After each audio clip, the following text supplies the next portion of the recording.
Welcome, dear listener. My name is David Tate. And I'm Sean Powell. And we invite you to join us as we continue talking through the text, exploring what Scripture does and doesn't say, so that we can think biblically, live biblically, and be part of the solution that this world so desperately needs.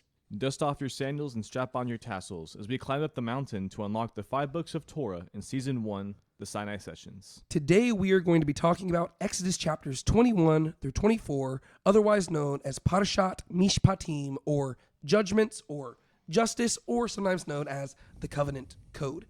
And before we even hop into it, I've just got to give you a clarification. I just got back from church camp with my youth kids, and I was sick the entire week, and my immune system is absolutely terrible. And so even though it was not a major sickness, it is kicking my butt right now. And so if my voice sounds terrible, that's why. And if I am coughing my lungs out this entire episode, that's also why. And so I ask that you just be patient with us. We tried to push this off a few days to give my voice time to stop coughing. But at this point, we're already a few episodes behind because I was off at camp. And so we're just going to push through. And hopefully the good Lord will help me not hack my lungs out mid-episode. So we're trucking. Yeah. And so I just wanted to give that clarification right off the bat. Also, I'm incapable of coughing quietly. And so there's that as well. Anyways, back to our normal order of business. Sean, would you like to give us a recap of last week's, but I guess it was 2 weeks ago because we're going to have to do some catching up here. Would you like to do a recap of the last Parshat that we covered? Parashat Yitro, Exodus 18 through 20, I believe it was. You ready? All right. All right. I'm going to set my timer. Your goal, as always, is to try to do it in around a minute or less. If you go over, I'm not going to do anything. So anyways, you ready? Okay. 3, 2, 1, go. Okay, so we pick up with the Israelites leaving Egypt, and they're kind of in the wilderness of Midian. Jethro meets up with Moses, and he sees that Moses is kind of handling it a little too much. Like, he's handling all these different cases. He pulls him aside and basically gives him advice to designate people under him to handle the day-to-day cases, and Moses will handle the serious cases. And so he ends up doing that. He picks good people to put over them. And then Jethro leaves. The Israelites keep going, and they get to the wilderness at Sinai. They camp at the foot of Mount Sinai. God appears and says basically, hey, will you be my people? Listen to my voice. You will be a kingdom of priests and a holy nation. The Israelites say, we'll do it. And then God sets boundaries around the mountain and says, don't come up to me. Only Moses can come up to me. And then he gives them the 10 Commandments and a few other commands, and the people basically get scared and say, we're not going to go to God. How long do you think that was? 55. Exactly 55. Wait, really? Dude, every time. This is crazy. I thought it was going to be way off. That is wild. It was 55.6. That's so funny. That is genuinely that's crazy. Okay. Anyways, so I guess you could say, since there's really 3 chapters, chapter 18, 19, 20, in chapter 18, Israel forms a government. In chapter 19, Israel meets their king. Yeah. And in chapter 20, they begin to receive their laws. Yeah. Right? That's kind of the general breakdown. As you pointed out, there's more stuff that goes on in each chapter. But that's kind of a general idea of where we're at. We have left Egypt behind us physically, not in the hearts yet. We're going to see them continually wanting to go back to Egypt. But we are now firmly into the back half of the book. Mm-hmm. I guess technically now we are literally in the back half of the book because there's 40 chapters, and today we're starting chapter 21. But we are in the second half of the narrative where if the whole book is send my people out that they may serve God in the wilderness, they have been sent out, and we are now learning what it means to serve God in the wilderness. Mm-hmm. They have received the first 10 commands at the beginning of chapter 20. And then, like you said, they kind of withdrew away from God, and Moses was like, no, you're not supposed to respond that way. And they've created this whole notion of Moses as a mediator, to where, as we're going to see, Moses is going to be going up and down this mountain in a very exhausting manner, just bringing the laws back to the people, getting them from God, back and forth, back and forth. And then at the very end of chapter 20, starting in verse 22, we entered into this section which really carries on into everything we're covering today, which is more or less called the Covenant Code. Mm-hmm. So basically it's chapter 20, verse 22 through all of chapter 21, all of chapter 22, all of chapter 23.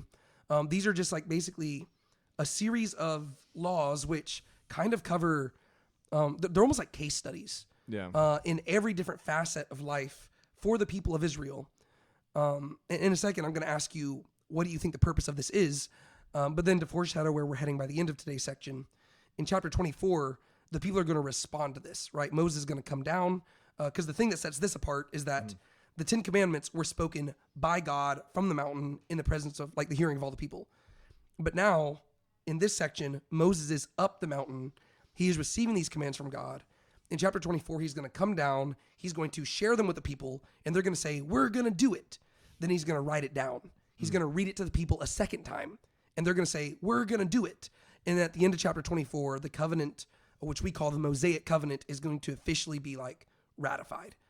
And so that's where basically just like a big overview of what we're covering today.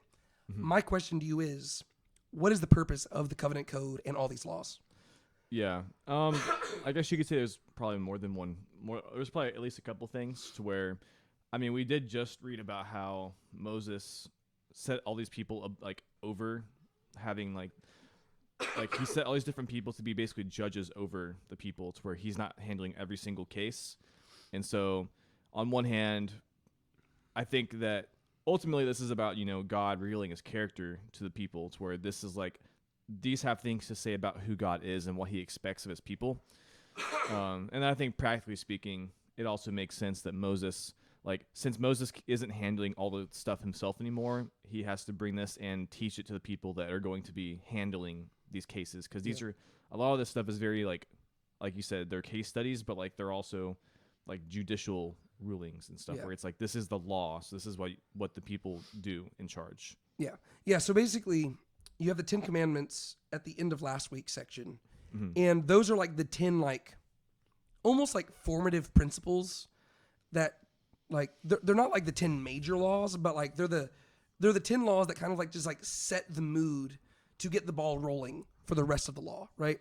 And I would argue that these commands right here are almost like an expanded commentary on the 10 Commandments. Like, it's almost kind of similar to how like the modern day like Talmud or something is like a commentary on the Torah. Like it's almost like this section right here is God explaining what he means by, honor your like mother and father, and rest on the Sabbath, and devote yourself to only God. Don't make idols. Like, a lot of these laws are just like case studies that are breaking down how you apply the 10 Commandments in everyday life. And adding nuance to them. And so this is where, like, the first verse says, now these are the judgments which you are to set before them. And the word there in Hebrew is just the Hebrew word Mishpatim, which in English translations, we usually go back and forth between translating this as either judgments or justice, depending on the context. I actually prefer the translation of like justice, because that communicates what judgment is attempting to accomplish, right? And so really it's like, these are the justices which you are to speak before the people, right? Like, so he is basically saying, okay, I'm going to give you several different case studies. If you are in this scenario, this is what you should do. And he's basically explaining, like, from God's perspective, what does justice look like? Because if you go back to Genesis chapter 18, what does God explain is the purpose of Abraham and his family? To like guard the way. Like guard the way of, like, to do righteousness and justice. They are to keep the way of Yahweh by doing justice and righteousness. And Abraham, we saw, was very good at figuring out what justice and righteousness is. But we also saw that Abraham is a very exceptional individual. Now God is asking an entire nation to do what Abraham did. And there's going to be debate amongst people what that looks like. And so what God's doing is he's saying, well, let me teach you how I view justice and righteousness, so that now they have a standard by which to keep it, so that they can basically be a distinct community, right? He told them in chapter 19, he said, if you hear my voice, if you keep my commands, you will be to me my treasured possession, kingdom of priests, holy nation.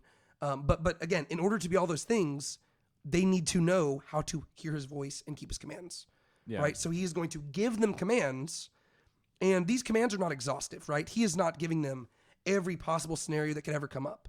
He is giving them a grid through which to analyze everything else, right? So he is, through these commands, he is teaching them to hear his voice, right? He is showing them, these are the things that I value. And if you learn these commands, you will learn wisdom by which to analyze everything else.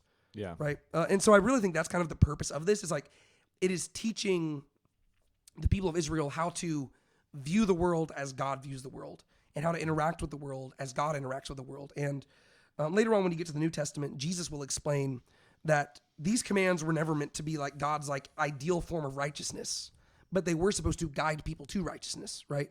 And so some of the commands are given on account of the hardness of man's heart, right? God doesn't just like, I mean, we're going to talk about this right off the bat. He doesn't just outright tell them, hey, everybody, I want you to free all slaves, because man would not do that. And we'll explain that in a little bit.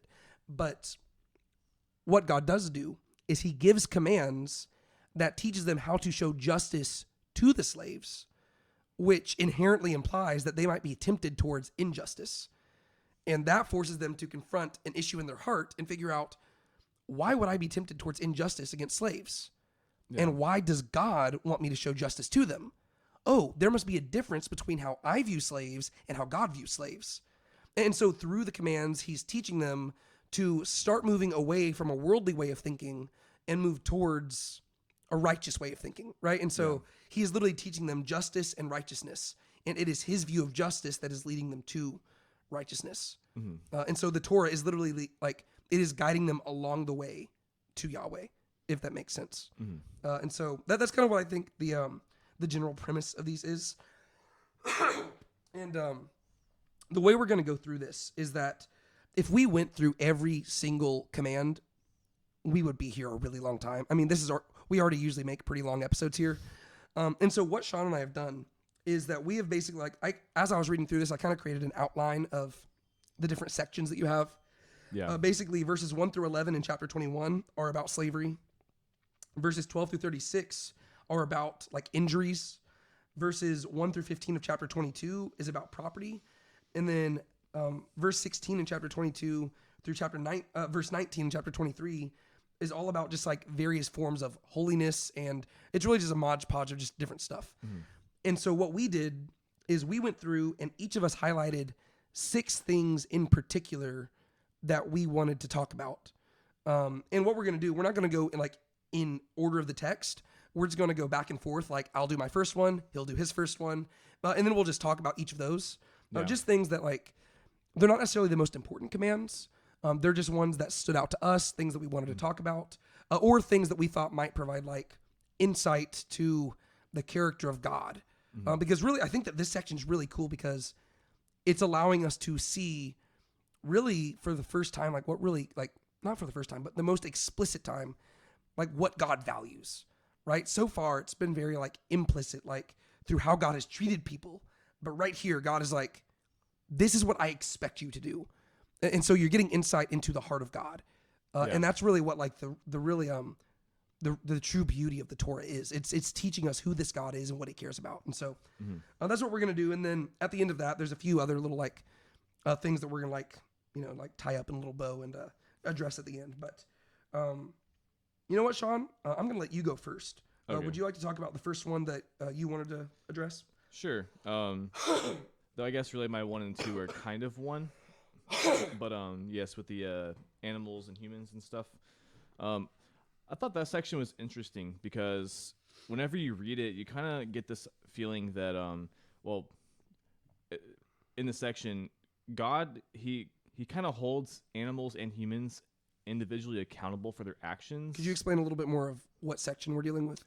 Because you said animals and humans, but there's a few things that deal with animals and humans. What specific? That's true. So this is in the section about personal injuries. And so this is most specifically verses 28 through 36. And it's dealing mostly with animals goring humans or animals goring animals. And they kind of both are handled similarly, but to me it's interesting because the humans and the animals are both kind of held accountable individually, but there is still this expectation that the human, the master of the animal, is supposed to teach and they're supposed to be warned about this animal. So it says if however an ox was previously in the habit of goring and its owner has been warned and yet does not confine it and it puts a man or woman to death, the ox shall be stoned and its owner shall also be put to death. So the owner of the ox has a responsibility to like take care of the ox and to make sure it doesn't prevent further bloodshed. Yeah. But yet the owner isn't held accountable the first time. Yeah.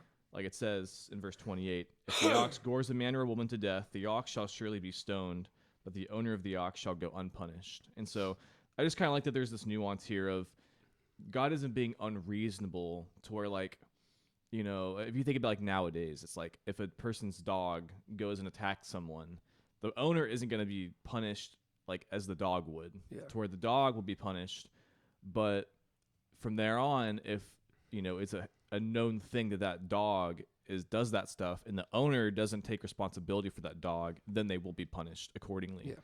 And I don't know, I thought that was kind of interesting because, again, it shows a high degree of like just God being reasonable to where he isn't going to hold man accountable for something that he didn't expect to see coming, to where this unexpected event happens and someone's not getting killed unnecessarily for it.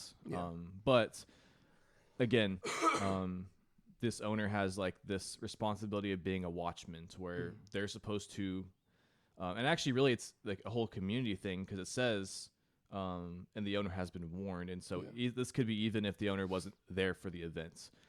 It's the job for the community to warn their owner if they're not aware, and then it's the job for the owner to keep charge of the animal. And so it's like it ends up actually being a community-wide command. It's not just about the owner and the ox. But I thought that was interesting. Well, yeah, because it shows off right off the bat that, and this is where you can expand it to become a broad principle to apply in various facets of life. Yeah. But it tells us that God distinguishes between one-time occurrences and habitual repetition, right? To where, in God's eyes, there is a difference between an accident and criminal negligence, right? To where, you know, if an animal that is like, it doesn't have a habit of being like violent, but if it randomly attacks a person and kills them, well, God's like, okay, you need to put the animal to death because the animal technically has committed a crime, and you need to put it to death to prevent it from possibly doing this again. But it says, but you don't blame the owner, because the owner literally had no way of knowing. Whereas humans would have a tendency to blame the owner too, right? Like if somebody has a peaceful dog and that dog randomly attacks me, I would naturally, like my natural would be like, oh, you're just a careless owner. The owner has no way of knowing, right? Yeah. However, if this animal was known for being violent and that owner did nothing to stop it, and then it kills a human, well, God says, okay, well, now that owner needs to be put to death too. Because now it has become criminal negligence. He should have done something, but instead his inaction has resulted in the death of a person. And therefore, he is responsible for that death, and he has committed like homicide by proxy, and therefore he deserves a death penalty. Which is like, on one hand, it's very like compassionate in this, like you see God's like compassion and his strictness, right? He's very compassionate in the case of accidents, but he's very strict in the case of negligence. Yeah. So it's like, if something's an accident, he's like, guys, I know you want to be mad at them, but you can't be mad at them, right? It was an accident. Accidents happen. However, in places where they could have known, he takes negligence very seriously. And he's like, not only are you responsible, you're dying with the animal. And it's like, oh, well, that's extreme.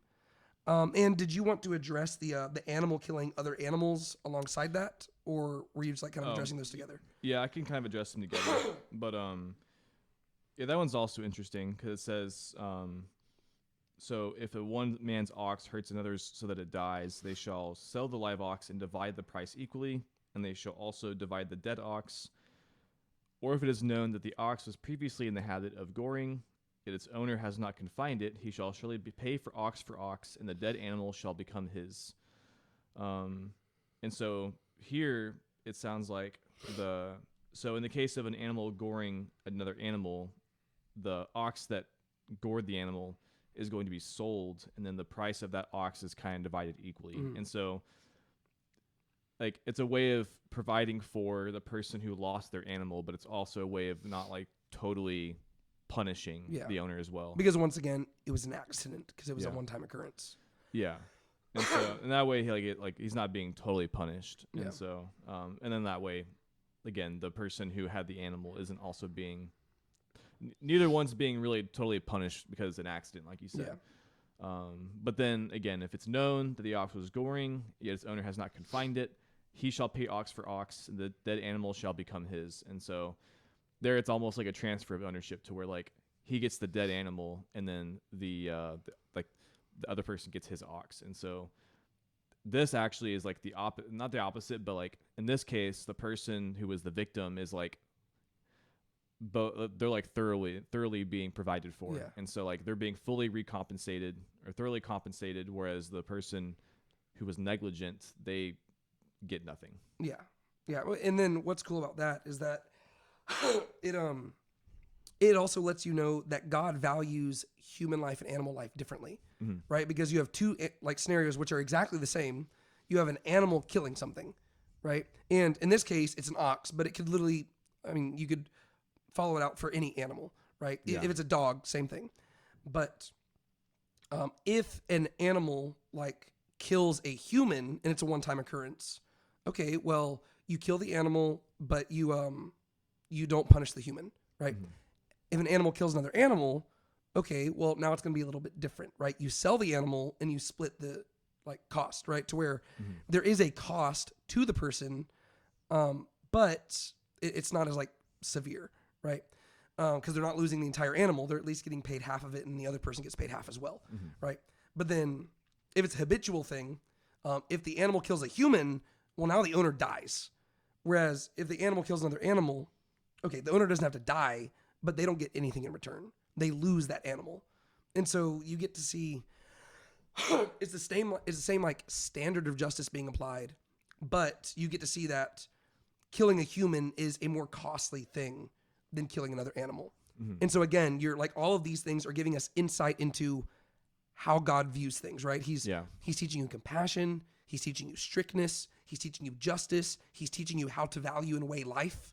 And then again, you could expand this to apply to various different things, right? To where, I don't know, like different types of animals would require different costs, right? I mean, killing an ant is very different than killing an ox, right? But it's teaching them principles by which to apply things in their day-to-day life, which is cool. Do you have anything else you want to say about those two? No. I like that you did add just the fact that, like, again, when it comes to these commands, they rarely are just about like the ox or just about like the face value. Like, there are a lot of times they have a deeper interpretation, and they have something to say about God, about man, and it's not just about like the animal. They're not teaching you like, here's what you do in only these scenarios. It's saying this is how you should think about scenarios like this, if that makes sense. Because there's literally no way to address every possible scenario. And then like in the middle of that, which this is not one that we had highlighted, but in the middle you have these two verses which are just addressing, okay, let's say a person just hypothetically falls into a pit.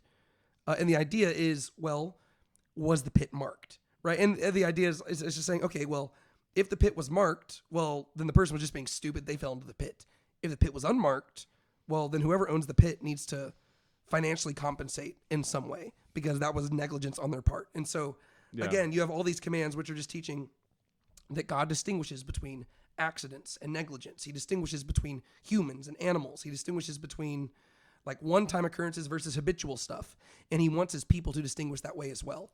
Yeah, especially when you consider that he had just recently like called them like they're going to be a kingdom of priests and a holy nation, to where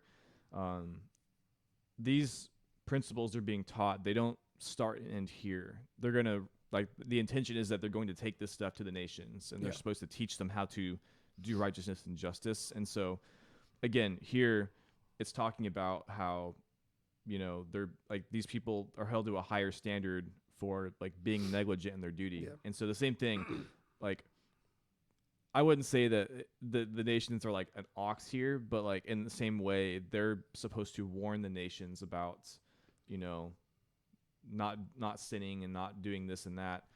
And so in such a way to where, you know, maybe like initially the people of Israel aren't accountable when bad things happen, but at the same time, if they neglect their duties as being a nation of priests, they will be held accountable for what happens in the world. Yeah. If that makes sense. Well, it does make sense, especially when you look at Israel's history, right? That's why the more they sin, the more frustrated God gets. Yeah. Because at first you could say it was an accident. But after it's been 700 years and they're still doing the same stuff, he's like, okay, this is criminal negligence. Yeah. You're get destroyed. And that's why you get to like Ezekiel, where God calls Ezekiel like a watchman, where he's Yeah. supposed to be warning the people about like what's coming. Yeah. So yeah. Yeah. And so those were your first two. And just like your first two were related, my first two are also related. And I actually want to go back to the beginning of chapter 21, and we're going to talk about slavery.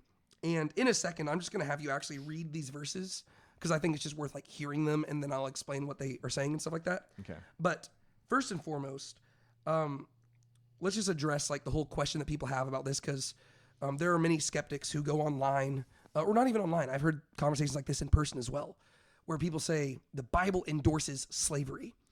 And I just want to ask, like, what are your thoughts on that? I'm going to have like a response that I had typed out to one of my friends a few months ago that I'm just going to read because I thought it was a decent response. Yeah. But like, what are your thoughts on the whole Bible slavery question? I think that sometimes it's very overblown, but I don't want to just like pass it off with a wave of hand and ignore it. So what are your thoughts? Yeah. I guess there's a couple things I could say. I think for one, ultimately God does not view slavery as the ideal situation. And I think, as you kind of hinted at before, God gives some of these commands because of man's like hardness of heart, to where he knows that these things are going to happen. It's kind of like how later on he gives things about like what they should do when they have a king, to where God is their king, but he knows they're going to ask for one. God knows that there's going to be slavery, and so he gives. It would almost be negligent of God. I mean, I don't want to make that accusation of him, but like, it would almost be like better. It'd be better for him to give them like laws on what to do than to not. And if he just said, "Don't have slaves," they wouldn't have a guidance on how to handle it. Yeah. That being said, it isn't his ideal, but I do think that like, I don't think that God views it as like. I don't want to say he doesn't view it seriously, but like, considering that the people that he just took out of Egypt are like, he views them as like the whole thing is that they were slaves in Egypt and now they're slaves of God. Yeah. I think even though God doesn't really want humans to enslave humans, I don't think he has as much of an issue with that dynamic as we do. Yeah. And we had the same thing like in the New Testament, where like, you know, Paul, when he writes the letter to Philemon, he says he kind of like heavily encourages him to free his for his master to free Philemon, but like, it's not the most important thing. Yeah. And the same thing like with, again, if you just like take it to a little bit like bigger of a degree, like with the Romans, like the Jews were essentially slaves of the Romans by the time Jesus showed up. Yeah. But like, his main priority wasn't freeing them from Rome; it was to free them from sin. Yeah. And so that's God's main priority here, is to protect people and free them from their sin, not necessarily like their physical bondage. And so, I don't think God cares as much about that as we do. And so, God doesn't feel a need to like defend having or not having slaves. Yeah. But I do think that ultimately these are in here to protect people who would otherwise be exploited. Yeah. Well, one issue that I also just have in general with the conversation is I think that like I just get frustrated with people's like the term that C.S. Lewis uses, like chronological snobbery, where people like think, oh, we modern enlightened people are so much better than those primitive ancients who knew nothing about morality. And I get very annoyed by that, because really whenever people talk like that, it suggests that they are just ignorant of history. But like whenever people talk so like black and white about slavery, it just shows that they really haven't studied history deeply enough to realize how nearly impossible it would have been, practically speaking, to abolish slavery earlier than it was actually getting abolished in history, right? Yeah. You see like slavery being abolished around the time that like the Industrial Revolution is like coming to the forefront, like over in America at least, right?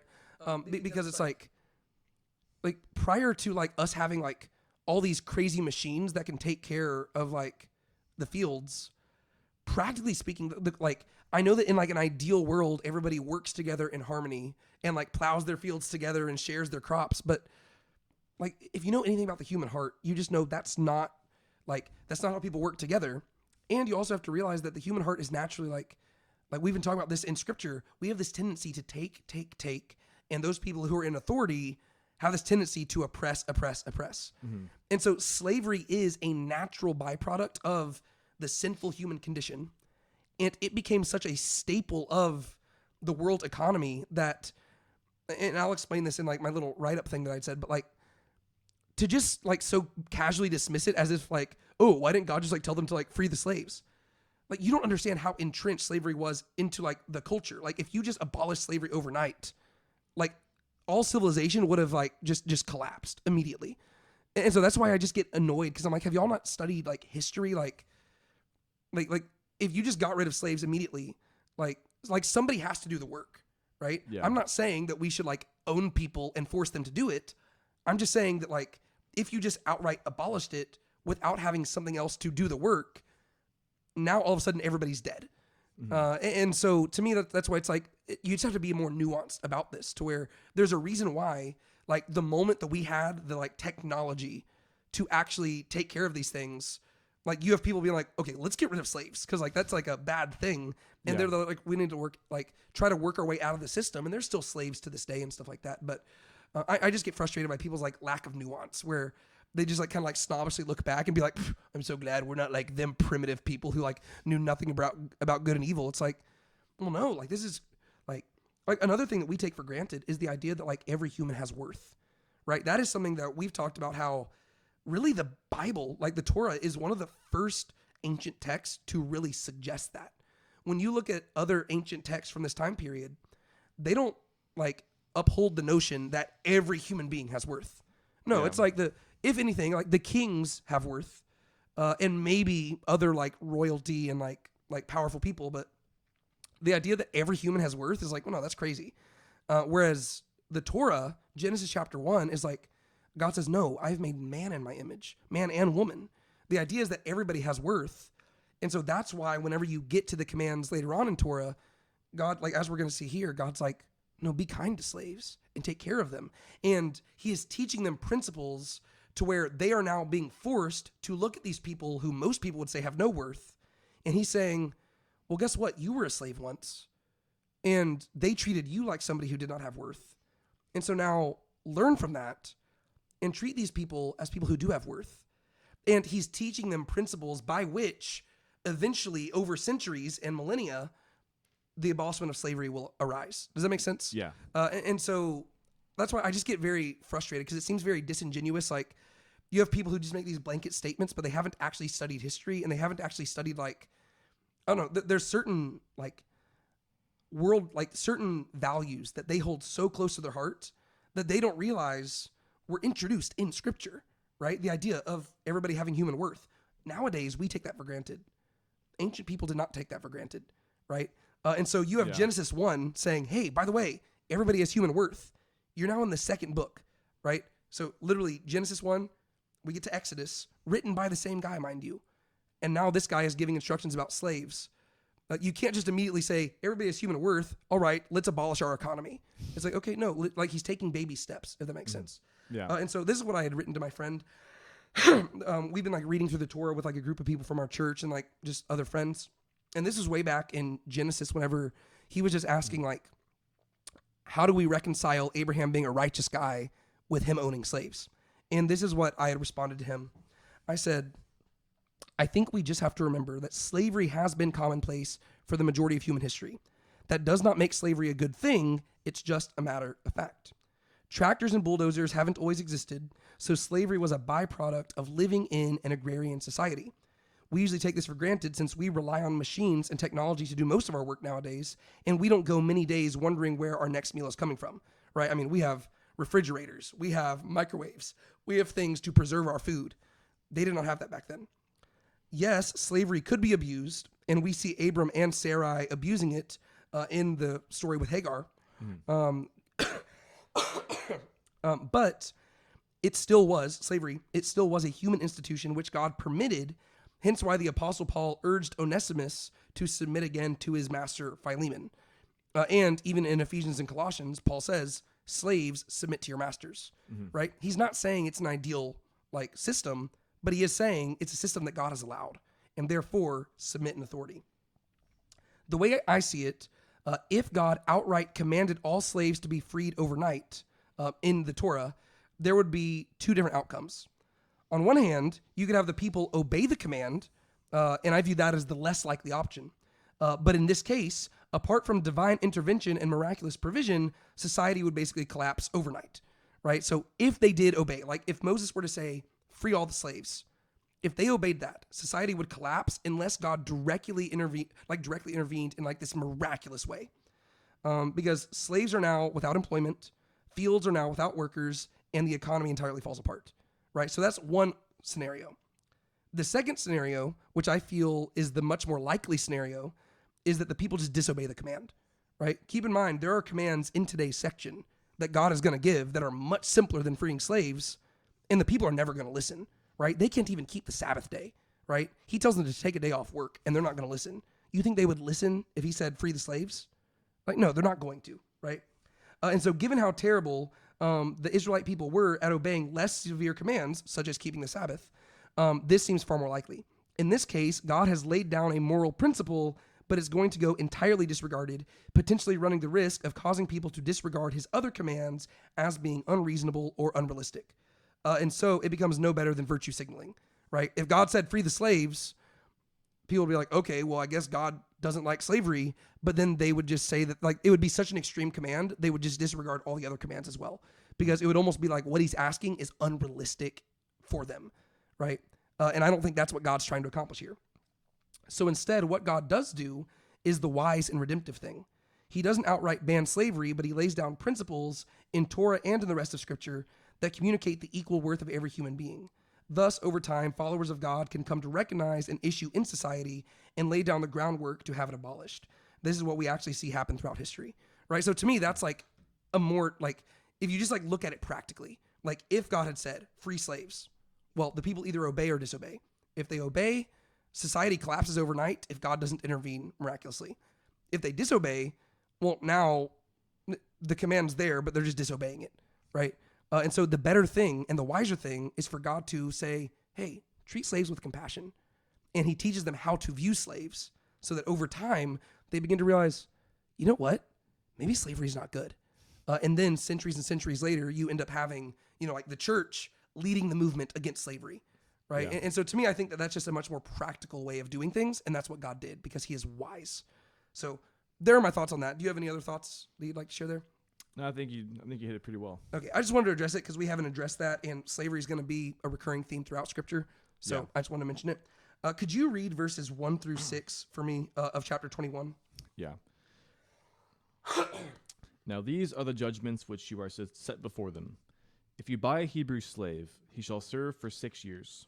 But on the 7th he shall go out as a free man without payment. If he comes alone, he shall go out alone. If he is the husband of a wife, then his wife shall go out with him. If his master gives him a wife, and she bears him sons or daughters, the wife and her children shall belong to her master, and he shall go out alone.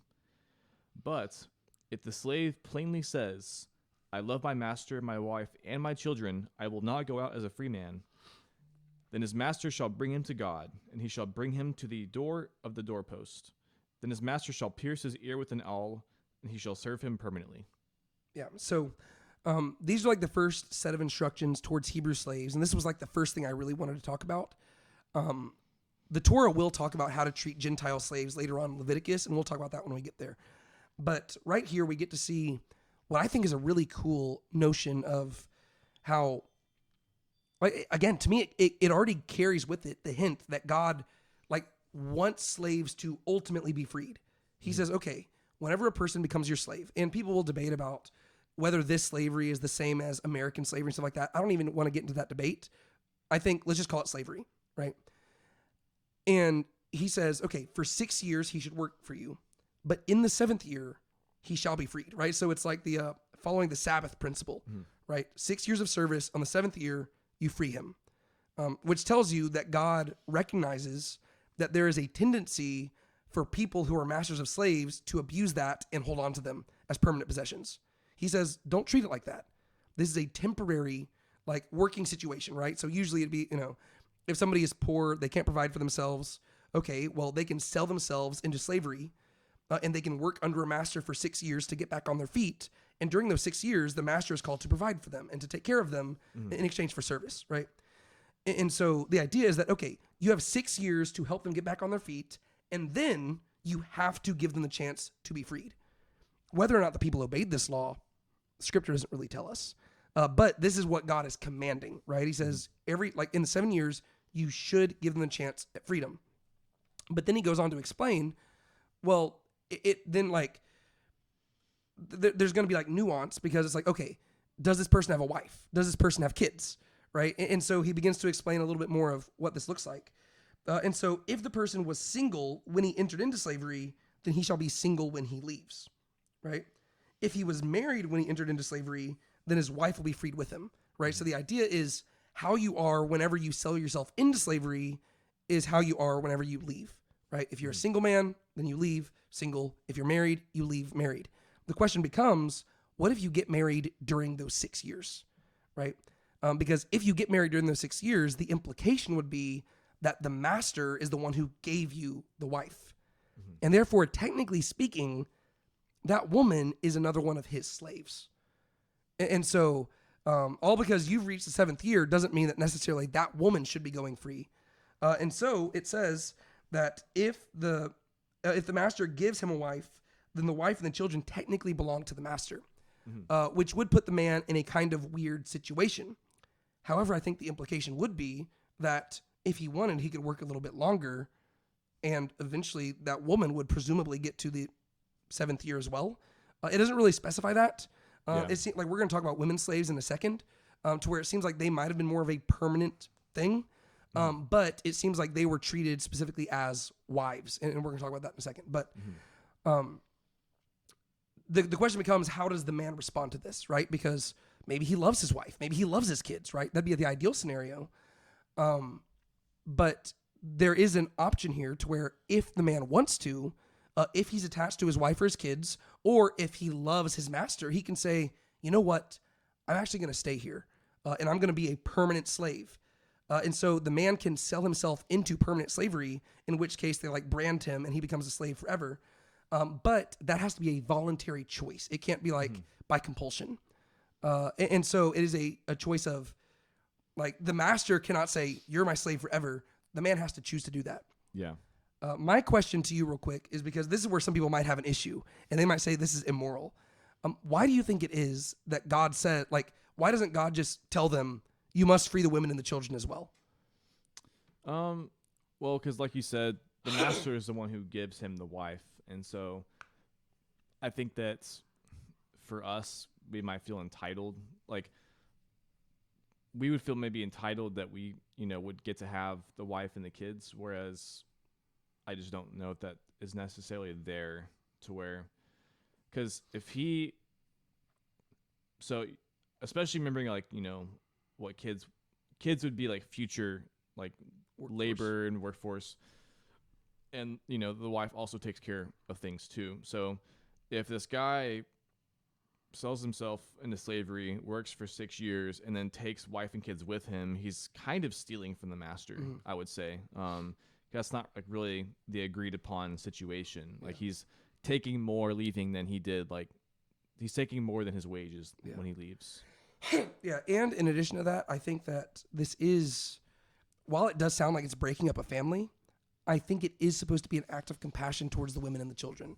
Because keep in mind, this is a Hebrew slave we're dealing with here, right? This was not a foreign slave who was sold into this.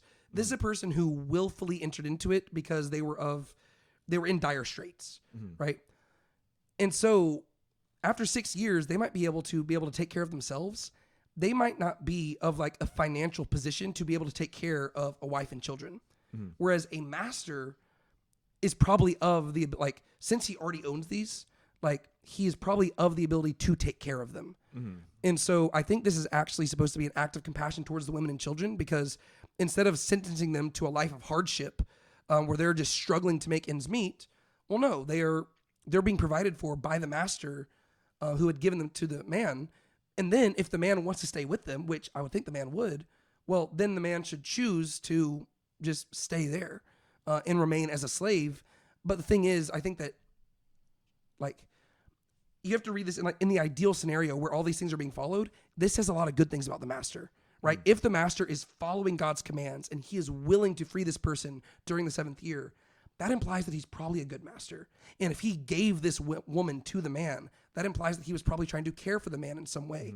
In which case, serving a master like this is not necessarily like the worst thing, right? It means that you will have stable provision for the rest of your life, and then you can remain with your wife and your kids, and the master is providing for you, to where I don't think that's necessarily like, because we have this natural aversion to slavery, we look at this and we think all slavery is bad. Whereas you were kind of highlighting this earlier, I don't think that's necessarily the approach that Scripture takes.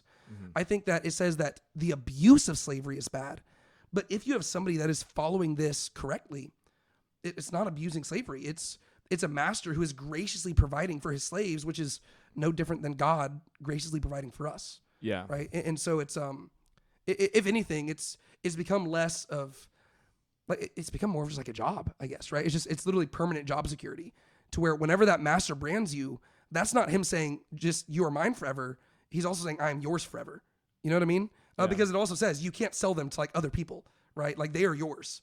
And so if anything, this is saying, okay, well, if you give this woman to this man, realize that he might not be like freed from you in 7 years. You might have to potentially provide for him for the rest of his life. And so this is also holding the master accountable too, which I think is not, like, that's a good thing, right? It's mutual accountability amongst all of this, to where in an ideal scenario, you now have a family that is together and thriving under the hand of a good master who must provide for them, right? And I don't think that's necessarily bad, right? Yeah. I think it's our aversion to slavery and like the conceptions of slavery that we have that look at this and we're like, oh, this is terrible. Well, yeah, because there are abuses of slavery, and that's what God's like trying to provide Against. He's trying to protect against throughout this, right? But if you just read it according to the standard he's establishing, it's actually quite beautiful. Yeah. If that makes sense. I agree. The second one I was going to talk about is just directly from that. Could you read verses 7 through 11? Yeah. And if a man sells his daughter as a female slave, she is not to go free as the male slaves do. If she is displeasing in the eyes of her master who designated her for himself, then he shall let her be redeemed. He does not have authority to sell her to a foreign people because of his treachery to her. And if he designates her for his son, he shall do to her according to the custom of daughters. If he takes for himself another woman, he may not reduce her food, her clothing, or her conjugal rights. And if he will not do these three things for her, then she shall go out for nothing, without payment of money. Yeah, so this is where we deal with female slaves. It doesn't communicate whether these are Hebrew or foreign slaves. And that's because from a female perspective, if you marry in, you are now amongst the Hebrews pretty much. I would assume this is probably talking primarily Hebrew slaves. Yeah. But it really doesn't specify. And it seems like the main thing we see here is that female slaves are not to be treated as merchandise. Like, they're not just objects, but neither are you supposed to treat them in the same way as male slaves. And I think this is where naturally people have this like tendency to like almost like get nervous, and they think, oh my gosh, like this is sexism and misogyny and like the patriarchy and stuff. But again, you have to slow down, right? If you approach an ancient text from a modern perspective, there are a lot of things that you're going to take for granted and you're going to accuse them of, which to me is a very arrogant thing to do, because you're just assuming that your modern enlightened self is better than them. You have to view it from their perspective, right? Ancient women back then, they did not have their own jobs. They were not the CEOs of companies. They did not have endless provisions. They did not have parents who were just going to provide for them their entire life, right? And so if you're a woman who found yourself in a position of slavery, you're in a very vulnerable position. And it seems like all these commands are going out of the way to make sure that this woman is provided for and not neglected, right? Because this is like a woman who has been left for some reason, she has been left in a position where she has been sold into slavery. Whether that was her own choice, whether that is she's a victim of circumstances, we do not know. But she has found herself in a position of slavery, and now there's this person who owns her. The question becomes, how does this person treat her, right? Because again, the human heart has a tendency to take, and abuse authority.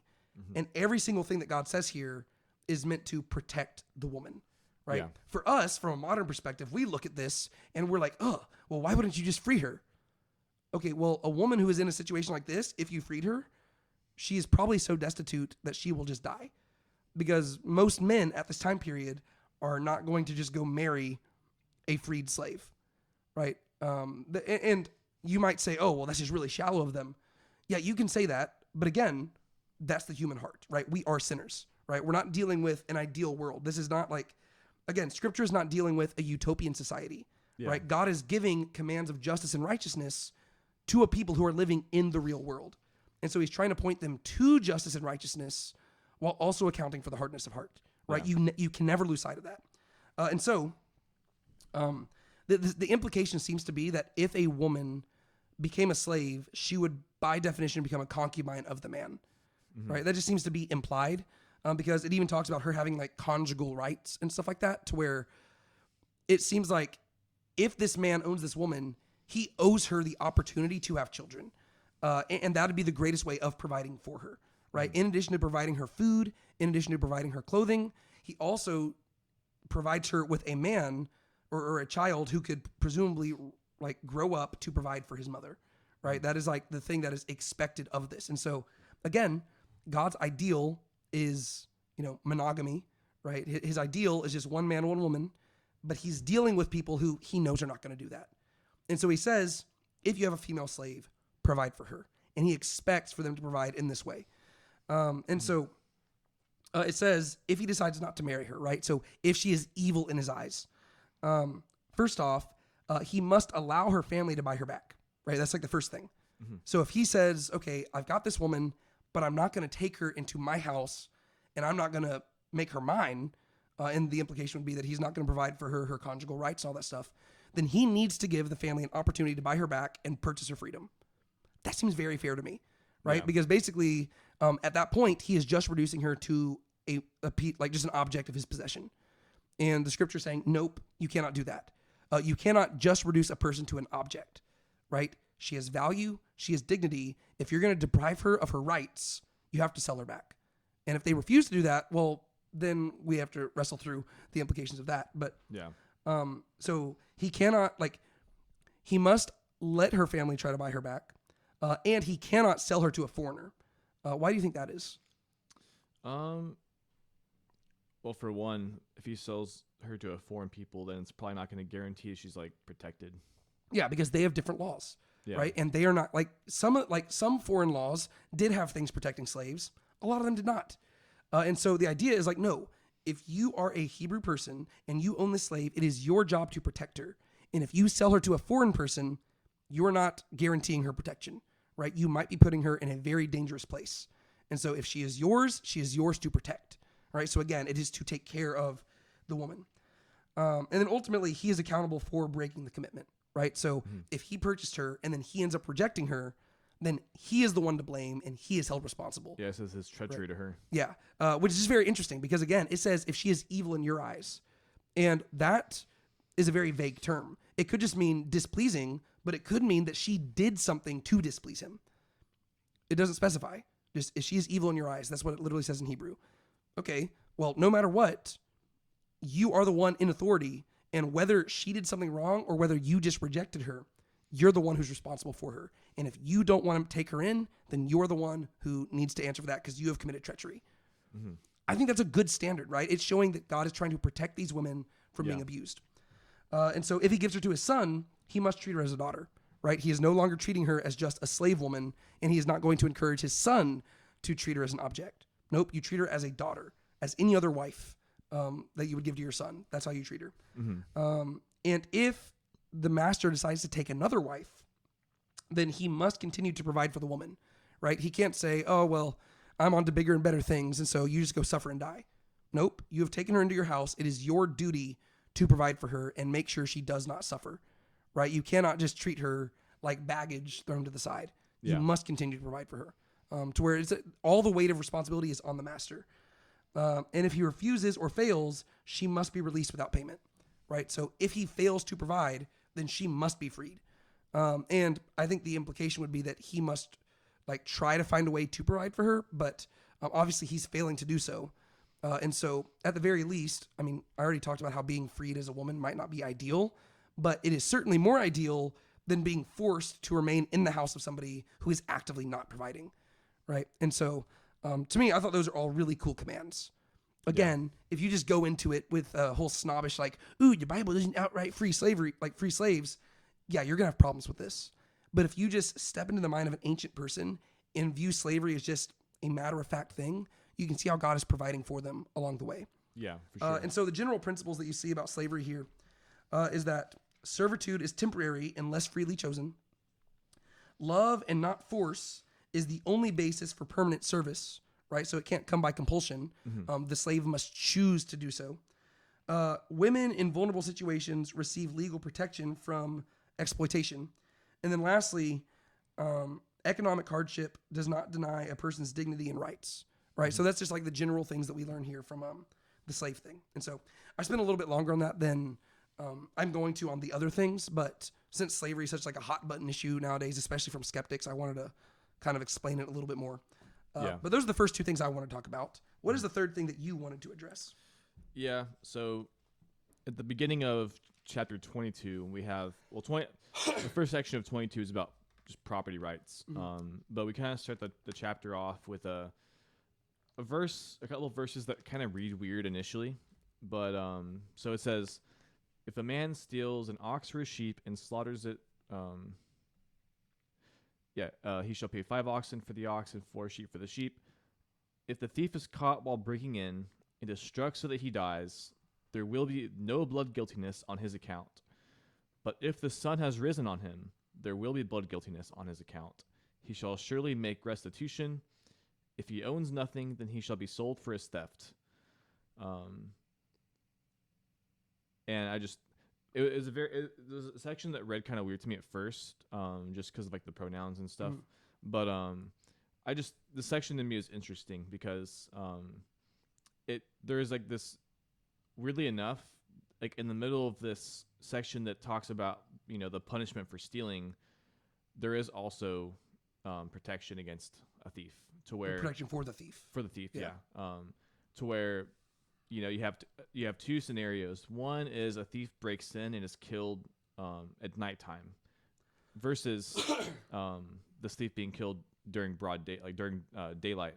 And it seems like there's accountability on both ends. So the person who is their house is being broke into at nighttime, they're not going to really see and have a good idea of what's going on.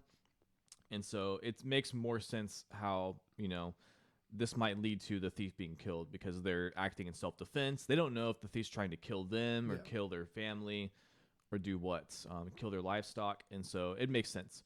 Whereas in broad daylight, you have a better view of what their intentions are.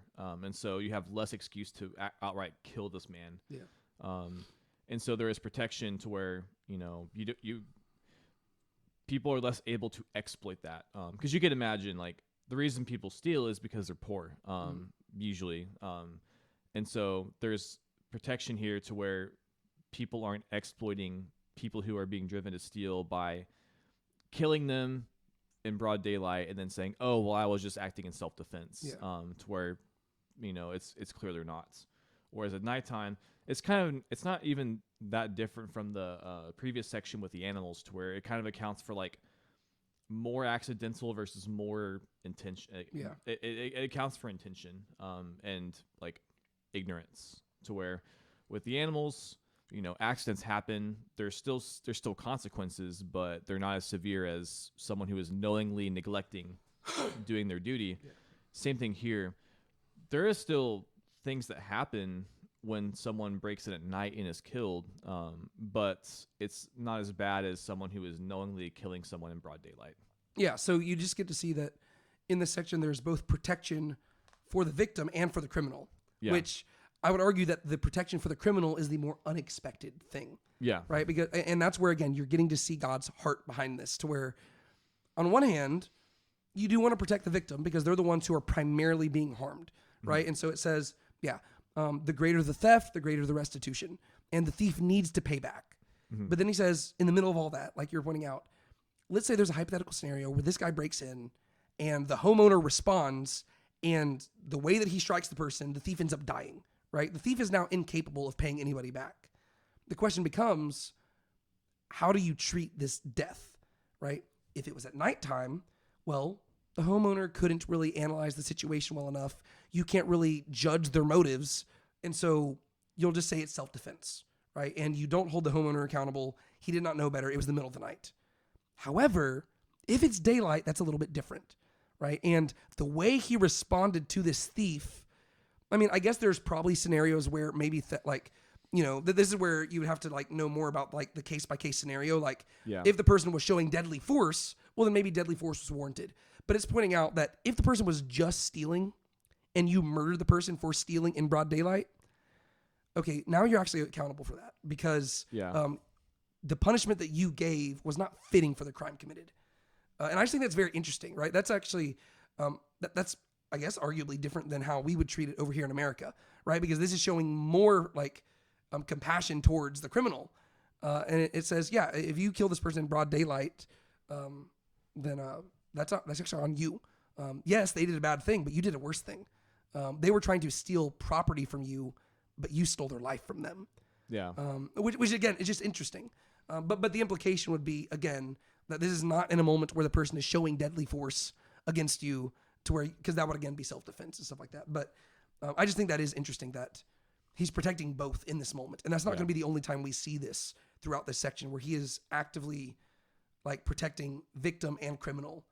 And I guess it's kind of weird how this is happening, but the next thing I'm going to talk about is a very similar case. But do you have anything else you wanted to say about that in particular? No, because I think it's in some way, I think principally it's similar to the last section I talked about. So yeah. Okay. Well, the third thing I wanted to talk about, and again, this is going to be kind of similar, but if you go back to chapter 21, verse 12, right? So this is immediately after the slavery thing.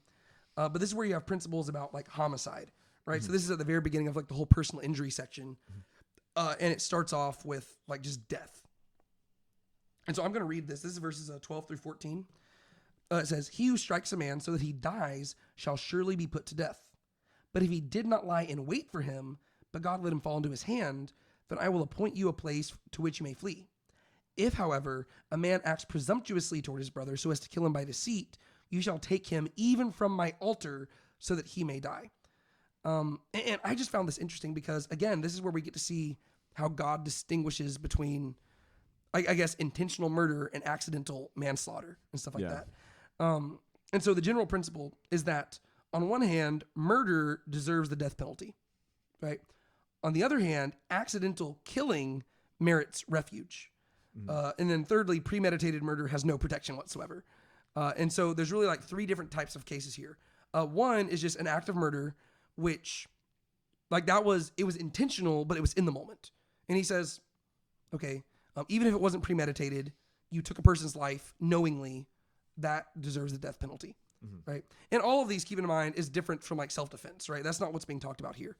This is talking about in the middle of a conflict, you kill a person, death penalty, right? The second case is something happened and you didn't intend to, right? Maybe you were fighting, you accidentally shoved the person and they fell back, they hit their head, they died, right? You didn't intend to kill them, but it happened. Well, God distinguishes between that, right? And this tells us that God cares everything about the intention of the heart. Yeah. Physically speaking, the same result has happened, right? If you think about it, like if you intentionally grab the person and you like shove them down on like a sword to where they die, you have murdered them. However, if you just push them and they accidentally fall upon a sword, technically the scenarios look very similar. The only difference is the intention of the heart. Yeah. Right. And God distinguishes between that. And he says, in that case, you can flee to a place of refuge. And so later on in Torah, there's going to be like these cities of refuge that are referenced. But what he mentions right here in particular is he mentions the horns of the altar.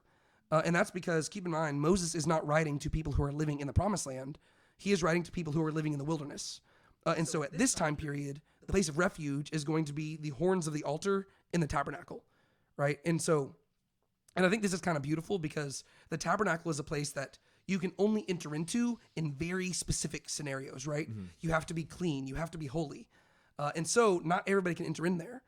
But in this one case, he says a person who has accidentally killed a person can enter in there because in that situation, nobody else can follow him in and he'll be surrounded by priests who can protect him, right? That's true. And that's because there's going to be a tendency for people to take vengeance, right?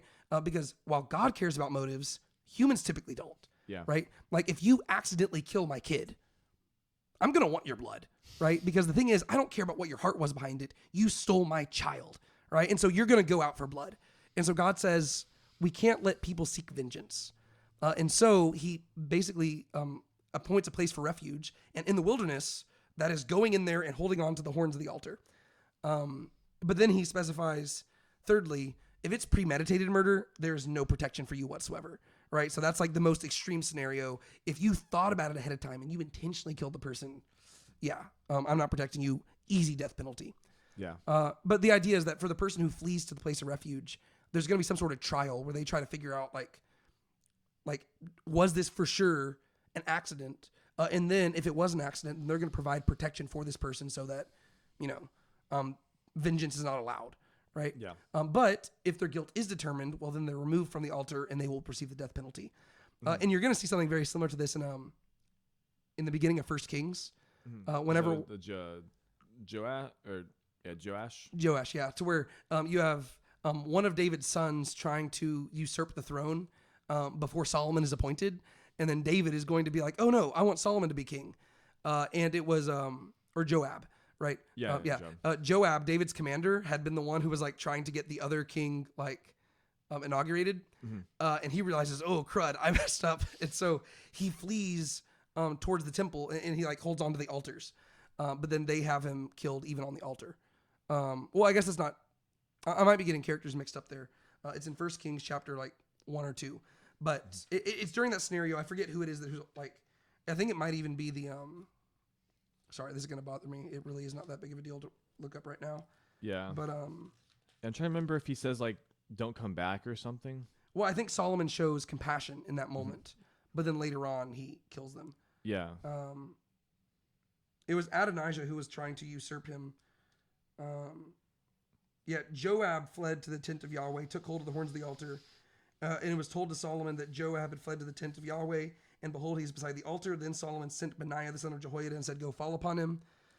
And Benaiah came out of the tent of Yahweh and said, "Thus the king has said, come out." But he said, "No, for I will die here." So Benaiah brought the king word again, and then Benaiah son of Jehoiada went up and fell upon him and put him to death, and he was buried in his own house. So Joab is literally killed holding on to the horns of the altar. So it seems like that's almost a direct fulfillment of this, because what Joab was doing was viewed as premeditated murder. And so there is no protection for him, even as he holds on to the horns of the altar. He's like, "No, you can't kill me." And David's like, "No, you can kill him." And so that's what happens there. That makes sense. Or I guess it was Solomon who tells him to die. Yeah. But that was also because David told him to kill Joab. But so I just thought that was interesting because this shows that God cares about intent. Later on, you'll have God tell Samuel, "Man looks at the outward appearance, God looks to the heart." And you see that being taught right here. So yeah. What is the fourth thing that you wanted to talk about? I guess, or did you want to touch on a couple of the small things before, like the... We'll address those at the end. Okay. So next thing I was going to go through, it's not like a huge thing, but verse 28 of chapter 22. I just thought that was an interesting one. But it's, "You shall not curse God, nor curse a ruler of your people." And I don't have like that much to say about it, other than just, there is like, obviously, like, respecting authority. But I was curious if, like, when it said a ruler of your people, if it was like referring to anyone in authority, or if it was like kind of a foreshadowing of like that there was an expectation that they would have other rulers over them. I think it's just like, I think the word is prince there. It's just like, so, and a prince of your people. So it'd just be any ruler in general. So this could be like the people that Moses appointed as like judges. Probably. Yeah. And like Moses himself. Yeah. Okay. Yeah. And what was the word there for curse? So it's actually two different words. That's why I was just double checking, but it says, "You shall not slight God, nor curse a ruler of your people." Okay. And so it's like, it's the same words whenever you see like back in Genesis 12, where it says, "And those who slight you, I will curse." To where it's the same like double word there. But the first one is like, even like lesser, like, so it's like, don't you dare even slight God, and don't curse the people. So I think that's like that verse stuck out to me whenever we were going through it because it shows that God is like almost putting like human rulers on the same level as him, like to where like he expects you to show the same amount of authority. But at the same time, he is distinguishing between them to where it's like, yeah, you better not curse the people, but you better not even slight God. Yeah. Right? So it's like, be very careful how you treat those in authority. And yes, show greater reverence to God, but that doesn't mean that you can show irreverence to human authority either. And I think it's also cool that it does not specify, don't curse a ruler of your people so long as you agree with them. It's like, no, like just in general, whether you agree with them or not, treat those in authority with respect. And don't like the idea of not cursing them is like, just don't even speak bad about them at all, right? Don't wish bad upon them. Don't talk bad about them. It's okay. Yeah, you might have to criticize things, but do it with respect and respect their authority, right? Even Jesus in the New Testament, he says a lot of negative things about the Pharisees and stuff. But when he turns to the people, he says, hey, the Pharisees sit on Moses' seat. And so you should do what they say, but don't do what they do.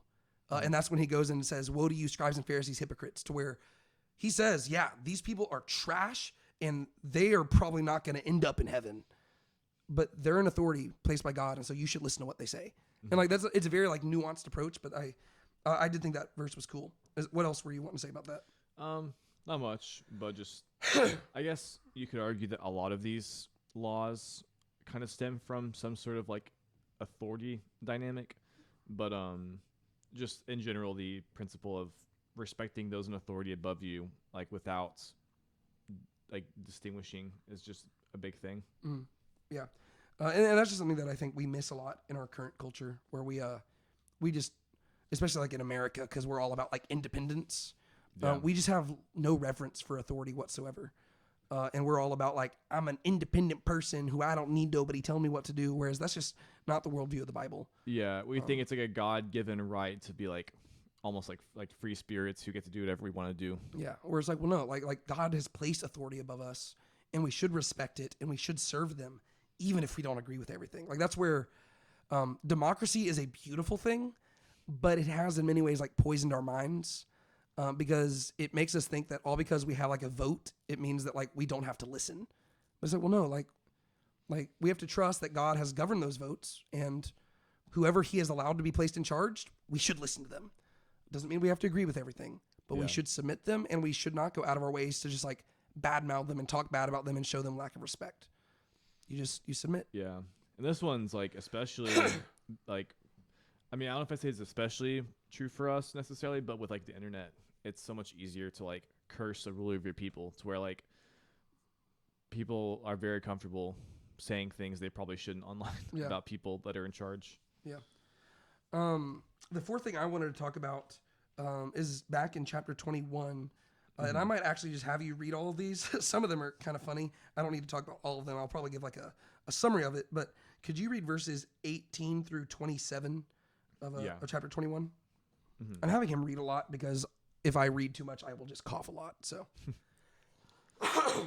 and if men contend with each other, and one strikes the other with a stone or with his fist, and he does not die but remains in bed, if he gets up and walks around outside on his staff, then he who struck him shall go unpunished. He shall only pay for his loss of time, and he shall take care of him until he is completely healed. And if a man strikes his male or female slave with a rod, and he dies at his hand, he shall surely be punished. But if for a day or two he is able to stand, no punishment shall be taken, for he is his property. And if men struggle with each other, and strike a woman with child, so that she gives birth prematurely, yet there is no injury, he shall surely be fined, as the woman's husband will set for him, and he shall pay as the judges decide.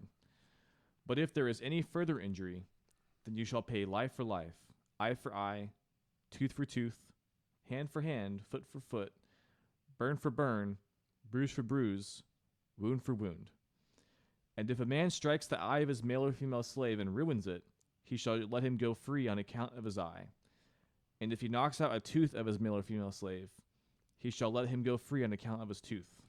Yeah, so this is dealing with like human injuries, right? Just like whenever one man strikes another man or woman, what do you do and how do you account for that, right? Because violence has occurred, assault has occurred.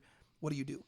Interestingly, one week we had to cancel filming our podcast because I was stuck at jury duty, and I was I was selected as one of the jurors, and I was overseeing an assault case. So this is very relevant. It was a case that should never have gone to trial. It was something that was the most overblown thing, and ironically, the guy who contacted the cops, he was the one who was charged with assault, and I felt kind of bad for the guy.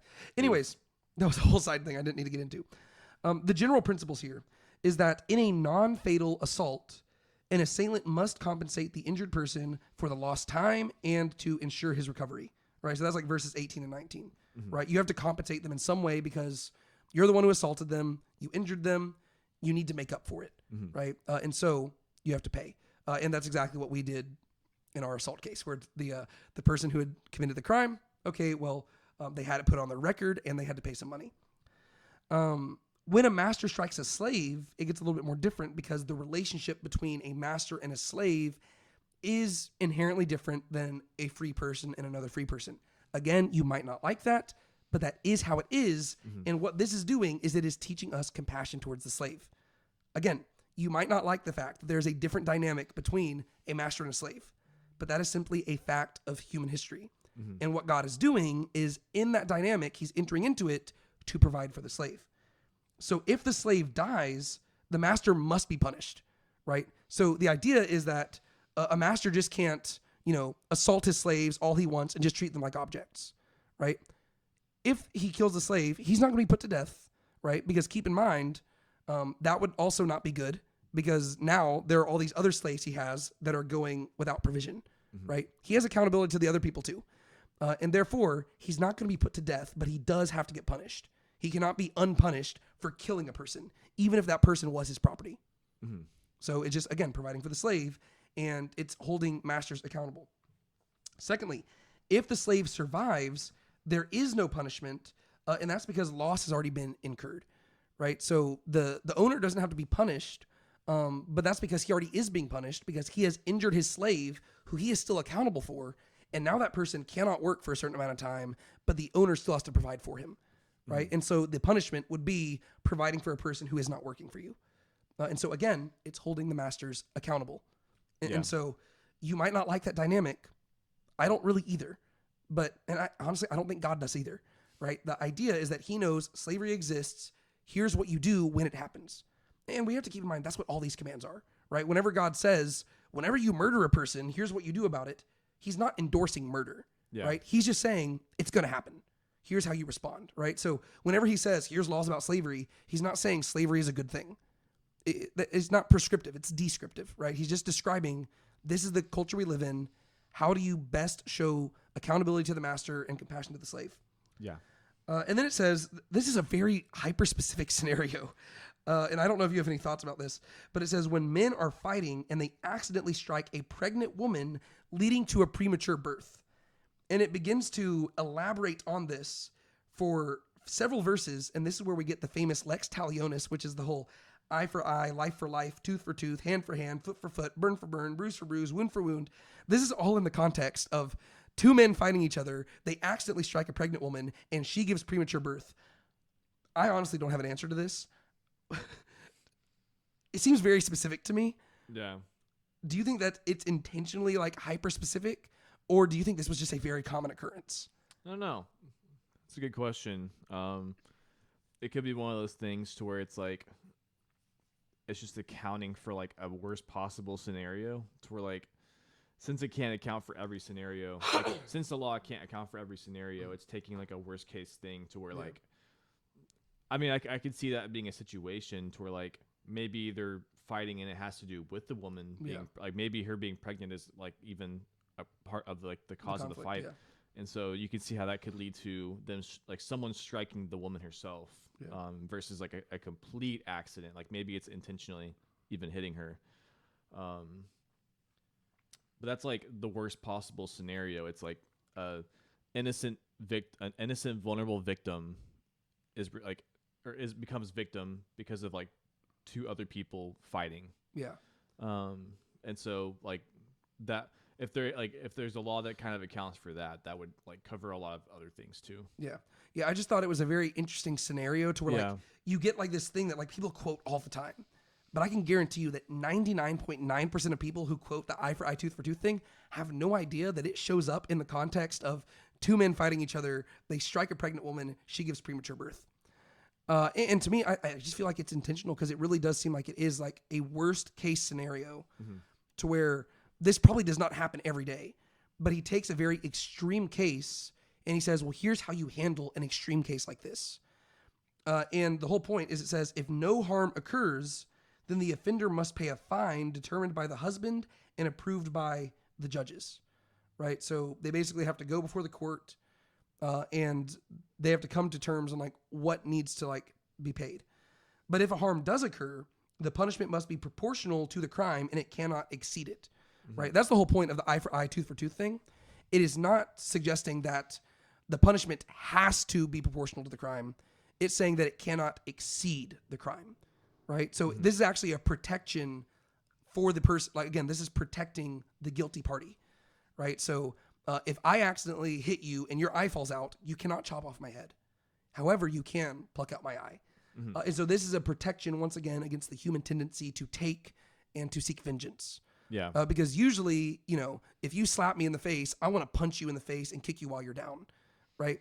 And the Bible's saying you can't do that. Right. Yeah. The punishment cannot exceed the crime. Yeah. Plus, it ends up being like an endless cycle of vengeance, where it's like, yeah, I slap you, you punch me. Now I'm really pissed, so I stab you, and you get even more mad, so you shoot me, and so I kill you, and then your friend kills me, and then my friend's friend kills. It gets like it turns into Romeo and Juliet, where everybody's just dead by the end. Yeah. But yeah. So again, you get to see that. Here's a very extreme scenario where you've got these two men who are fighting. This innocent woman and her baby are caught up in the crosshairs. She gives birth prematurely. So this has been a traumatic incident. And it says, okay, how do you handle this? The punishment cannot exceed the crime, right? So in this extreme scenario, which is likely going to be like very rarely happen, even then you have to be able to protect the person who caused the crime to begin with, right? The person who caused, like, even if injury occurs, the punishment can't exceed the crime. And I think that again shows God's heart here. Yeah. He's saying, yes, he's admitting this person did a really bad thing. And there's also a question over who's receiving the harm. Is it the baby who's receiving the harm? Or like the woman who's receiving the harm? Or both who are receiving the harm? Or is it the man who got hit and bumped into the woman? Yeah. It doesn't specify. It just says if harm occurs, right? So if this person struck this other person and a long list of domino effects happened, however you punish this person cannot exceed that, right? And so it's seeking justice, not vengeance. Yeah. Right. And that's why later on you get to Deuteronomy 32 and God's going to say, vengeance is mine. Right. So you have to let God seek vengeance because he can deal it out in a just way. Humans are not good at that. Right. Humans, every time we seek vengeance, we go above and beyond. Right. Count of Monte Cristo, one of my favorite books. But like some people did some really bad stuff to Edmond Dantes. And he spends the next several decades planning on how he can just like psychologically manipulate everything to make their lives a living hell. And it feels good to read the story because you're like, oh yeah, take that. But the punishment far exceeds the crime because that's what we humans do. Yeah. And so God's protecting that. So I just thought that was worth highlighting because it's such an important thing. Like it's a verse that we quote all the time, but it's important that you understand what it's saying. Right. And this is why Jesus is going to pick this up later. And he's going to say, you have heard that it was said eye for eye, tooth for tooth. But I say to you, you know, like if somebody slaps you, turn them the other cheek also. To where he's pointing out that this verse is not saying you have to return eye for eye, tooth for tooth. He's saying, no, that's just the limits of what you can do. You can also choose to be gracious. And if they pluck out your eye, you can simply say, it's okay. Like that, and you can just let them go free, right? That's an option as well. So you can be gracious, but this is a limitation against the punishment exceeding the crime. And so that's what Jesus is highlighting there. And then the last few verses there, it says that when a master permanently injures his slave, the slave must be freed. And so again, this is a safeguard against abuse, right? So earlier we were talking about how like if you strike a slave and they heal, okay, well you've already paid the punishment. But if you leave a permanent injury, you have to free them. And so again, this is protecting the slave and holding the master accountable. And so all of these commands are serving the purpose of pointing out, hey, guess what? Masters have a tendency to abuse their slaves. Don't do that. And as a Hebrew, you're supposed to ask, why not? And God says, well, don't you remember when you were slaves and your masters abused you? Why didn't you like that? Well, it's because it wasn't right. Correct. Because you're a human made in the image of God and you do not deserve that. And therefore, don't treat your slaves like that. And so the whole idea is that God is pointing them away from this, but he's doing it in a very wise and pragmatic way. Yeah. Yeah, it's good that that's there too, just because, as you're saying, with the previous like verses 20 and 21, you could, I mean, it's not saying that, but you could see how someone could exploit that to be like, okay, well, I'm just gonna abuse them to where I'm gonna injure them, but I'm not gonna like kill them. Yeah. And so that's protecting against that. I'm gonna beat them to a bloody pulp, but they'll heal. Yeah. It's like, well, no, if you permanently injure them in any way, they're free. Sorry, continue what you were saying. Oh no, that was basically it. But just saying, like, they can't kill them, they can't permanently injure them, and so it seems like this is referring more to like accidental stuff, basically. Like, and it's about intent, to where like this is accounting for like knowing people are going to try to exploit this section. Yeah. What was the fifth thing you wanted to talk about? Fifth thing, false witness. Oh yeah. I thought chapter 23 had an interesting start to it. So this is verses 1 through 3. This is about like false witness. You shall not bear a false report. Do not join your hand with a wicked man to be a malicious witness. You shall not follow the masses in doing evil, nor shall you testify in a case so as to turn aside after the masses in order to cause justice to be turned aside, nor shall you be partial to a poor man in his case.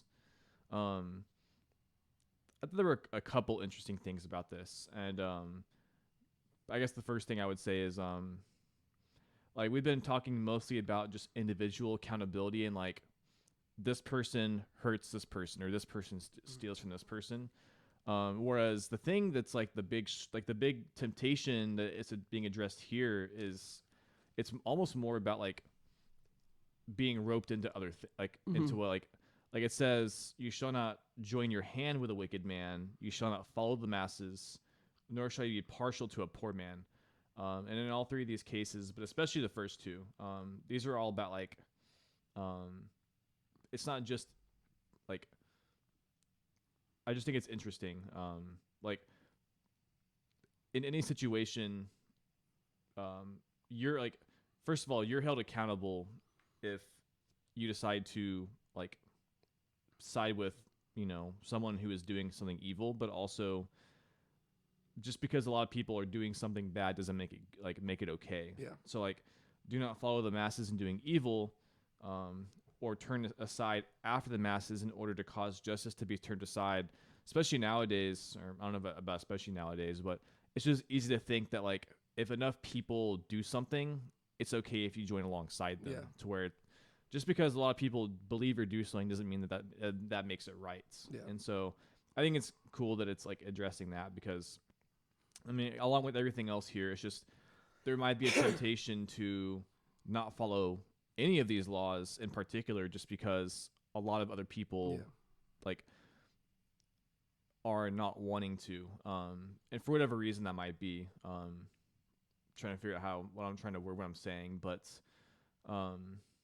while you're thinking about it, one thing that I like, it seems like it's really safeguarding against both extremes. Where it says on one hand, you shouldn't just do something because everybody's doing it, right? So don't succumb to peer pressure. On the other hand, don't do something just because nobody else is doing it. Like it's like all because the masses are saying this one thing doesn't mean that the other thing is correct. Right? I was like, well, no, you have to judge everything on a case by case scenario and figure out what preserves truth and what preserves justice, right? So don't side with the wicked because everybody is siding with the wicked. No, you have to side with the righteous. Yeah. But if everybody's on the side of the righteous, that doesn't mean that you should just be like, ooh, I don't want to be like the masses. No, like in that case, go with the masses because they're doing the right thing. The idea is that you can't let the masses sway you, right? Mm-hmm. Whereas that is a natural human tendency. And so I like that it kind of protects on both ends. Yeah. Another thing that I thought was interesting in verse 3, or it was verse 3, because most of what you hear throughout these chapters, it's all about, it's usually in some way protecting people in vulnerable positions like poor and needy people. Whereas this actually says you shall not be partial to a poor man in this case. And like, you would almost expect for it to say the opposite, because Yeah. you would always assume the poor man has everyone against him. But again, this kind of points to, again, what God's heart is behind these laws, which is to be, impartially showing justice and righteousness. And in the same way that you can be manipulated by the peer pressure, or there's actually, I guess there's 3 different dynamics here that are all can result in manipulating you to follow in sin with people, which is you'll not join your hand with a wicked man. So this could be someone who is one person who is manipulating you into doing something for whatever reason. Like it says to be a malicious witness. This could be that they're coercing you. This could be they're bribing you. So that's one situation. The second one is more about peer pressure, or and all that would entail. So whether it's you're justifying it being okay because everyone else is doing it, or that you're letting them manipulate you into doing it. And the third thing would be, compassion, almost like compassion to a fault. Yeah. To where, just because someone's poor doesn't mean that it's okay to steal. Yeah. And so, if someone is, just because that's probably an easier example here, because again, people oftentimes steal because they're poor. And so, but that doesn't take away the guiltiness of their crime. Yeah. And so you don't show partiality to where you actually punish the person who was the actual victim. Yeah. You would still punish the person who was who committed the crime. Yeah. So basically it's saying manipulation, peer pressure, and compassion can all blind you to the truth if you're not careful. And I think that is really cool, just because I think it just shows God's wisdom, because so many of these commands are directed towards getting you to be mindful of the poor person and to be compassionate towards them. And if he didn't give this clarification, you might see people justifying, oh, well, you know what? I know this isn't technically the truth, but since God wants us to be caring and compassionate towards them, we'll fudge the truth a little bit so that they come out on top. Yeah. And God says, no, you also can't allow compassion to blind you to justice, right? Sometimes the poor person is guilty. And I think ironically, this is again, America is not Israel and stuff like that. But if you look at the modern American climate, I would say that this is where a lot of people misunderstand the character of God. Because there are a lot of people nowadays who, whenever they talk about God's character, and they'll even quote stuff where it's hey, you have to have compassion for the sojourner in your midst and stuff. And they will misunderstand compassion and in the context of justice, right? And they'll say, oh, well, because this person is oppressed, the evil things they do are justified. And God's no, that's not what I'm saying. I'm saying you should have compassion towards people in their oppression, and you should take care of them and try to make their lives easier. But that does not mean you justify their evil, right? And that doesn't mean that you set a blind eye and let them go do whatever they want. No, you have to hold them accountable for what is righteous and just and pure, right? The whole idea is that you have to be a good and righteous and truthful person. And you cannot do that if you're showing anybody partiality. The idea is you have to be impartial, right? You have to simply be a person of truth and of justice and preserve righteousness. Yeah. But that means that you can't let your compassion sway you towards the side of the oppressed people, and you can't let your lust for power cause you to be swayed in the opposite direction either. And I just think that's really beautiful, right? He's accounting for all of this, and it just shows how God is super aware of the human heart. And I just think that's interesting that nowadays, there are so many people who will quote verses from the Torah that they don't know the context behind. They just know the little the little quotable parts, and they don't understand the broader context behind what God is saying, right? And so I just think that's interesting that even nowadays in America, if I were to go pull up a news channel, even today, I can guarantee you somebody will quote a passage from Torah that they do not understand, and they will use it to justify overlooking sin and stuff like that. Yeah. Well, it's almost like the Robin Hood situations where people almost what's the word? I almost said infantilize, to almost glorify or fantasize about the Robin Hood figure, where it's almost like it's the divine right to steal from the wealthy and give it to the poor. And it's well, it's probably good that the wealthy, out of their own compassion, provided for the poor. Yeah. That'd be one thing. But that doesn't give people the right to automatically steal from them Yes. and do that. To where like nowadays you see the way people talk about like, and to be fair, I'm not necessarily like defending wealthy people either. I'm just saying like people go so far as to like basically chant death to the rich people. Like they just wish that they would just die and they could just like take all their money and like give it to people and stuff. And it's just like, that's not really a solution either. Yeah. To where, you know, if there were people doing that, people would be cheering them on. Yeah, you should have compassion for the poor person who by desperation was driven to steal, but you should not justify their thievery or treat it like a good thing. And in the same way, you need to hold the rich people accountable if they're not taking care of the poor, right? Because God has given them these things. Well, they should help out, right? Yeah. But that does not justify people coming and taking it from them, right? It has to be something that is chosen to be given, right? Yeah. And then you entrust God to hold people accountable for what they did and did not do, right? Yeah. He's the one who's going to return upon them what they have and have not done. And if a criminal offense has occurred, well, then you bring it to the courts, right? But that's all what's being laid down here. Yeah. Yeah. Like if you like, I've been in situations before where like I've known people who have like stolen because they didn't have money, and like you, if anything, you know, I would usually say like, if you're truly in need, you know, come ask me. I'll help you out. Yeah. But don't go and like steal. Yeah. And so don't be driven to sin because of something you actually need. Yeah. Go and get help. Yeah. Because there are people who will help you. Yeah, but I just do find that I thought that was a really cool thing. I thought it was fun ahead of time whenever we were trying to figure out like what all we wanted to talk about. Some of the same verses were popping up to both of us, which was cool. The fifth thing I wanted to talk about is in chapter 22, verses 21 through 24, which it's funny how these kind of all tie together. It says, "You shall not mistreat a sojourner or oppress him, for you were sojourners in the land of Egypt. You shall not afflict any widow or orphan. And if you indeed afflict him, and if he earnestly cries out to me, I will surely hear his cry, and my anger will burn, and I will kill you with the sword. And your wives shall become widows, and your children fatherless." And even to go into the next verse, I found this interesting. "If you lend money to my people, to the afflicted among you, you are not to act as a creditor." And then it goes on to this whole thing about like lending money. But I thought it was interesting that God calls the afflicted people his people, right? If you lend money to my people, to the afflicted among you, like, I guess my people in general is probably just the Hebrew people in general, and then it's a subcategory of the afflicted. But I thought it was cool that back to back he calls the afflicted his people. Yeah. But this whole thing right here, God is again protecting for the helpless, right? And he says there's three groups of people you need to provide for.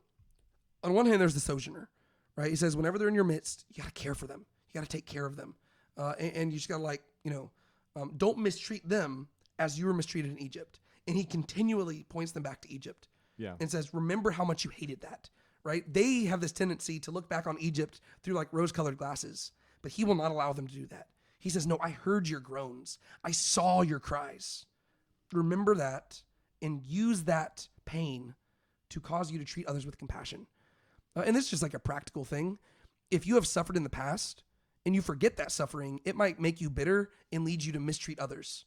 However, if you hold on to that suffering and you remember it, it'll actually motivate you to be more compassionate and gracious to others because you don't want them to suffer like you did. Yeah. Right. And that's what he's calling them to do. He's like that's almost like a reason why he tells them to remember the Passover every year. Like even though they have been delivered from slavery, he doesn't want them to ever forget that they were slaves because that will motivate them. First off, to serve him better because of what he did for them, but it will also motivate them to serve others better because they're going to be constantly remembering like we were not always where we are now. We were not always a nation. We were people who were suffering under the hand of oppressors, and therefore we're going to try not to oppress others. I think that's kind of cool. Yeah. And then the second and third groups are widows and orphans, which are a group of people which they come up a lot in Scripture, and most popularly in the book of James, whenever it says like true religion is those who take care of widows and orphans, and as a result, every church makes sure that they have a widows and orphans ministry to make sure they're a true religion. But what's it really getting at whenever it talks about widows and orphans? So probably the chief thing to me that I think of is the fact that widows and orphans, they have no way to they really have nothing to offer you. Yeah. Because widows and orphans are the people who they really don't have much of anything because they don't have parents, they don't have kids, they don't have husbands. These are people who can't really provide for themselves, and so much less they can't really offer you anything. Yeah, they're not slaves who are going to do labor for you in exchange for money. They literally have nothing to offer you, and all they can do is take from you, right? And so most people would be tempted to overlook the widows and orphans because we are naturally self-seeking people who we like interactions that are, I give a little bit, I get a little bit, we like the transactional stuff. And God is, again, he's pushing back against that. And he says, make sure you take care of the widows and orphans, right? Not because you get anything in return, but because it's the right thing to do, right? Those are people who have found themselves in a terrible situation where they do not have jobs, they cannot provide for themselves, they have no money, and if nobody takes care of them, they will die. Take care of them. And again, he's making sure that they are taking care of the needy in their midst, which is just really cool principles to like lay down here. And I love that those are all just like lumped together. And again, people abuse this, right? Whenever it talks about like the sojourner nowadays, this is like a verse, like verse 21 is something that people will quote all the time in American politics to justify like just basically illegal immigration and just all sorts of stuff. And that's not what it's talking about, right? It's saying whenever there's a person in your midst, just take care of them, right? It's not saying to use like blind judgment and just welcome anybody because, I mean, if anything, they take a very strong stance on immigration where he's going to say, hey, whenever you get into that land, I want you to like either kick everybody out or murder all of them because they're going to lead you into sin, right? Yeah. And so if you're wanting to like use the Torah to get your like modern American like immigration policies, you might want to slow down a little bit because it takes a very extreme stance, which I don't think you're going to like. Yeah. But it's talking about for the people who are passing through or the people who are temporarily dwelling there for a bit, who are not like actively like trying to lead you to pagan worship. It says, yeah, take care of them and don't oppress them and don't use their foreign status as like a means by which to like, enslave them or do to them what the Egyptians did to you, right? Because they were dwelling in Egypt as sojourners, and they ended up, they were there for a while, right? They were there for hundreds of years. Yeah. And eventually the Egyptians abused that and they ceased showing them hospitality and they began to, mistreat them. And he says, don't do that. No, let them stay, take care of them, provide for them, and then just let them pass through. But this is not a verse that you can quote to like come up with American like immigration policies, right? Like that's why it just annoys me where people like they'll pick and choose what they want to quote in order to justify things. But I'm like, have you actually studied what it's saying? Because what it's saying is so much more beautiful than how people usually quote it. And that's an annoying thing to me. Yeah. All right. What is the final thing that you wanted to talk about? Last thing, it was kind of another small thing, but just something that we don't really talk much about at all, which is Sabbath years. And that's in chapter 23. There's the last bit of this whole section. It talks about like, feast and the Sabbaths and stuff. And verses 10 through 11 says, now you shall sow your land for 6 years and gather in its produce. But on the 7th year, you shall let it rest and lie fallow, so that the needy of your people may eat. And whatever they leave, the beasts of the field may eat. Thus you shall do with your vineyard and your olive grove. And so it seems like the text is saying that, like, kind of similar to the whole manna event that happened where they gathered for 6 days. The 7th day, or on the 6th day, they gathered kind of like double portions. And then the 7th day, they completely rested from gathering. It seems like it's saying that on the 7th year, they don't actually gather from their field themselves. And so they let like the needy people and the animals feed from the fields, or harvest from the fields, whereas they take a Sabbath from it. They give the land a rest to kind of like take care of itself. Yeah, they're not called to sow. They're not called to harvest. This field, which is theirs, is now being basically released from their hands for a year, and it belongs to the poor and to the needy and to the animals, which is crazy. Yeah, it's just, you don't really hear about this. Like, I'm trying to think where else you even hear about Sabbath years besides here. I'm sure it pops up a little bit. You hear about it in the prophets. You don't really hear about it in between, and that's because they never listen to this command, right? And that's because it's an extreme command, right? Yeah. These people had a hard enough time following the Sabbath day on a week-to-week basis, because again, we kind of have to recalibrate our minds when it comes to the Sabbath day, because it's asking a lot of them to take a day off of work. Yeah. Whenever every day, like you're seeking your daily bread. And now all of a sudden he says, I want you to take like 360 days off.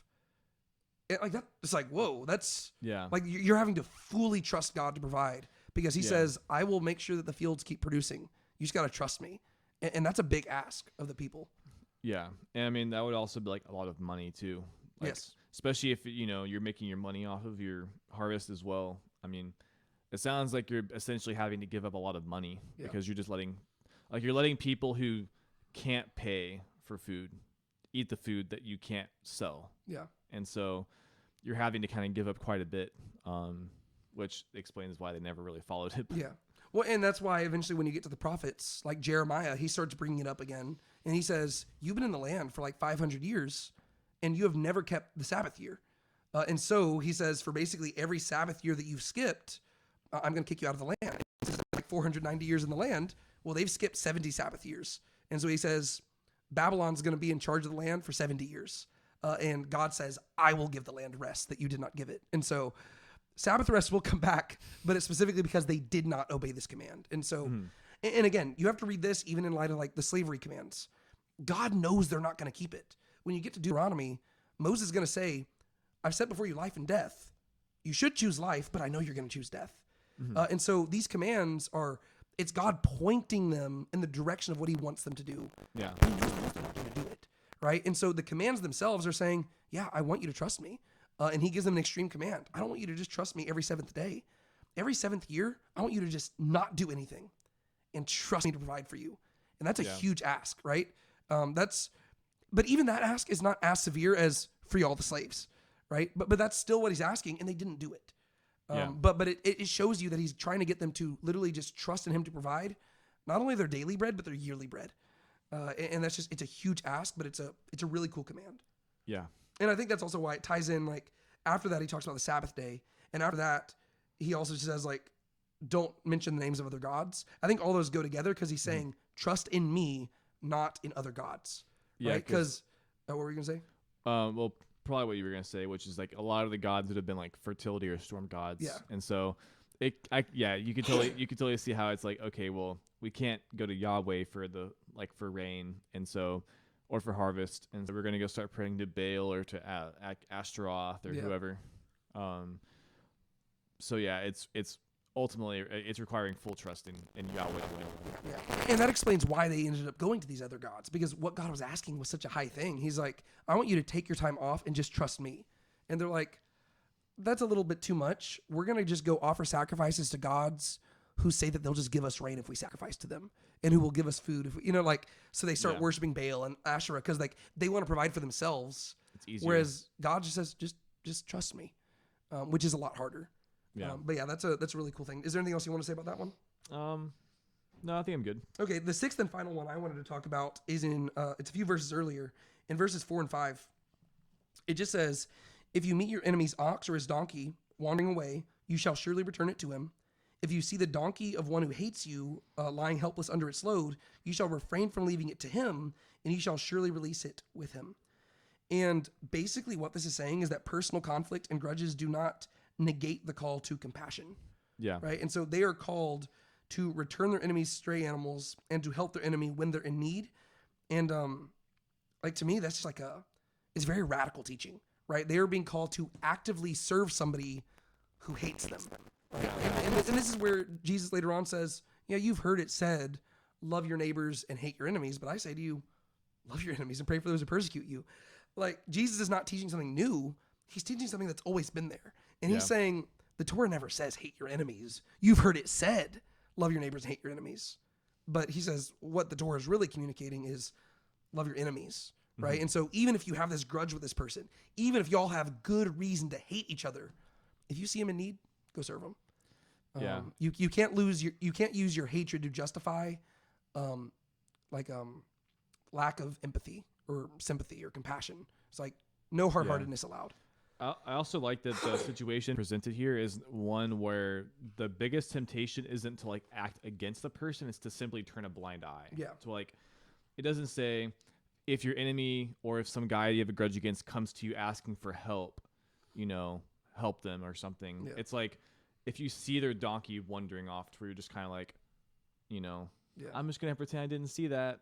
Or it says if you see the donkey lying helpless under its load, you shall refrain from leading it to him. So it's don't do nothing.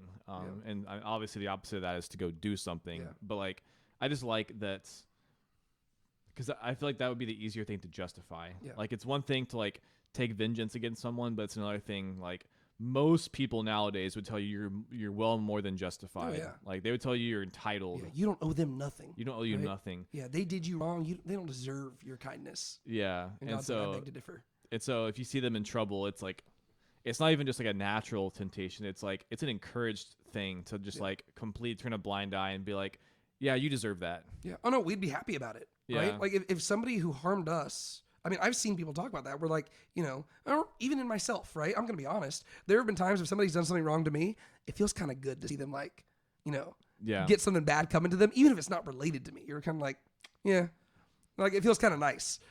But God's like, no, that's not how you should view it.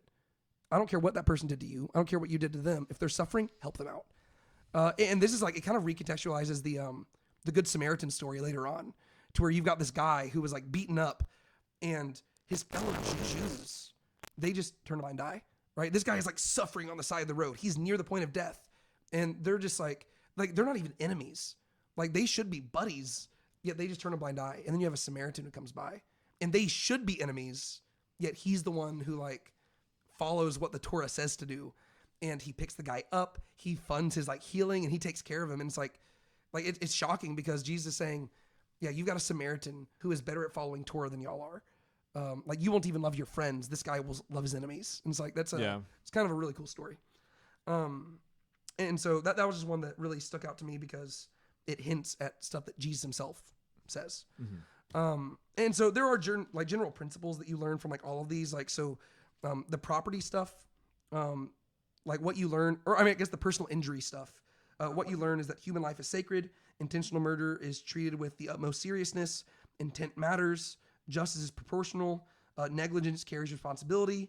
The vulnerable receive legal protection. Restitution is emphasized when restoration is possible. Those are all just like principles you learn from all this stuff. In regards to property rights, restitution is always to be preferred over retribution, right? So when you can, you should pay them back rather than seek vengeance. Restitution is always proportional to the events. Negligence does create liability. Intent and circumstances do matter. And then justice protects both the owners and the caretakers themselves. And so those are just some of the principles we learned there. Like I said, I mean, we've already been talking for almost 2 hours, and we were just talking about some of them. Yeah. You could go in depth on all of these, right? And I would encourage you to do it. A lot of times people just like breeze through the laws. But if you want to understand the character of God, reflect on these deeply. That's probably been my favorite thing to do so far in our study of Torah, because I'm already very familiar with like the narratives of the Bible. Yeah. But one thing I'm really wanting to get out of this podcast is reflecting on the laws and the things that we typically overlook. And so to me, it was very beneficial to just reflect on these deeper than I ever have before. A few other things just to like wrap things up before we move on out of the section. In chapter 22, verses like 8 and 9, I believe it is. Yeah. There's just some wording there that's kind of weird. It talks about, it says, if the thief is not caught, then the owner of the house shall appear before the judges to determine whether he laid his hands on his neighbor's property. And then again in verse 9, it says that they shall come before the judges. He whom the judges shall condemn shall pay double for his neighbor. And the words for judges in all three occurrences in those two verses is the word Elohim, which would typically be translated as gods. And every other time in the scripture so far, it's been translated as gods. What are your thoughts there? Yeah, I'm sure there's probably a lot of different stuff online about it. I imagine that in this case, judges probably is the most proper translation. I would imagine so. And I guess I really don't have much else that I would even say about it other than like, I mean, that's pretty cool. Like, I mean, I guess in some way or another, these judges are functioning kind of like a godlike function, because they're the ones who are like they're the judges, so therefore they're the ones declaring the judgments to the people, and so they're kind of taking on the role of God to the people, and so it kind of makes sense why they might even be called that. I don't know if that's like just another translation of the word, or if like it was something else. Like I don't know if title would be the word, but like maybe they were just referred to in that way as well. I'm not sure. Yeah, I was going to say this to me almost ties into one of the verses that you were highlighting, just the authority, like how respect both God and man, like in regards to all human authorities are placed there by God. And whenever it's talking about the judges here, I think that it's very intentional that it's using the word Elohim, because whenever you have these authorities placed by God over man and they come together to offer this ruling, well, then you should treat it like it is the ruling of the gods, right? To where it is like they are more or less God's divine assembly on earth. Yeah. Right. And so I think that's what it's communicating there, to where I would almost prefer it to just translate it as gods. Yeah. Because to me, again, my preference when it comes to translations is that the translators do as little interpretation as possible and leave the readers to interpret. Whereas here, I think that translators get nervous and they don't want to think that the Bible's talking about polytheism. And so they're like, translate as judges to make it clear. Whereas whenever you do that, I think that you're allowing readers to not dive as deep into it. Like you're not allowing them to put in the heavy work. And I think that's where you end up with a culture nowadays that just wants the Bible spoon-fed to them. Yeah. Because they're like, oh, I don't want to just give me a study Bible that just like has all the answers at the bottom. Like I really think that we need to like kind of like hold people to a higher standard when it comes to studying scripture. And the way you do that is by doing less interpretation. I mean, there's always going to be interpretation on the translation side, but like doing as little as possible and leaving the interpretation as much to the reader as possible so that we can like wrestle through it ourselves. But Yeah. I do think that it is talking about human judges here, but I would prefer it to be translated as gods and us put that together, if that makes sense. Yeah. I was trying to remember if whenever in like chapter, I forget if it was like chapter 4 or whatever, when God's talking to Moses and he says, "You will be a god to Pharaoh." Is it also Elohim there? Yes. Okay. Yeah.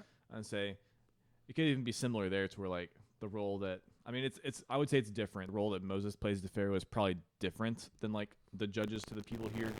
But there's at least one precedent of like a person being called Elohim before like another person. Yeah. Oh, that makes sense. Other thing I wanted to highlight here, whenever you get to the very beginning of like the whole various judgments holy section, like I don't have an answer for this, but like a lot of them really are seemingly super random right off the bat. Yeah. And I didn't know if there was like a connection that you saw between them.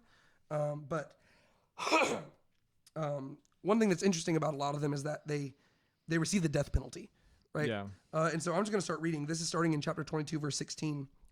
If a man seduces a virgin who is not engaged and lies with her, he must pay a dowry for her to be his wife. If her father absolutely refuses to give her to him, he shall pay money equal to the dowry for virgins. I know a lot of people have a problem with those commands there, but we're just going to move past it for now. You shall not allow a sorceress to live. Whoever lies with an animal shall surely be put to death. And he who sacrifices to any god other than to Yahweh alone shall be devoted to destruction. And so I guess it's more so verses 18, 19, and 20 that seem kind of random. But is there like a connection that you see between those? Because they all receive the death penalty. But is there a connection that you necessarily notice between those that merits them all being kind of lumped together, or is it just kind of random?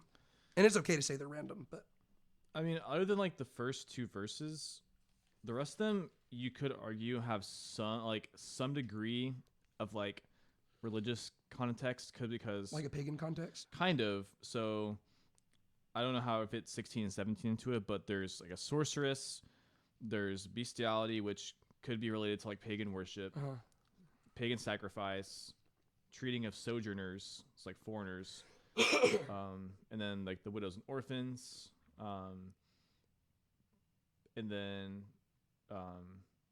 something to do with like lending money and being a creditor. That could also have something to do with like the religious, like something to do with like the religious practices, like with like, I guess tithing hasn't came up yet, but like I could see there being something there. Or if like it's isn't there things like with paying for sacrificial animals and stuff? Yeah.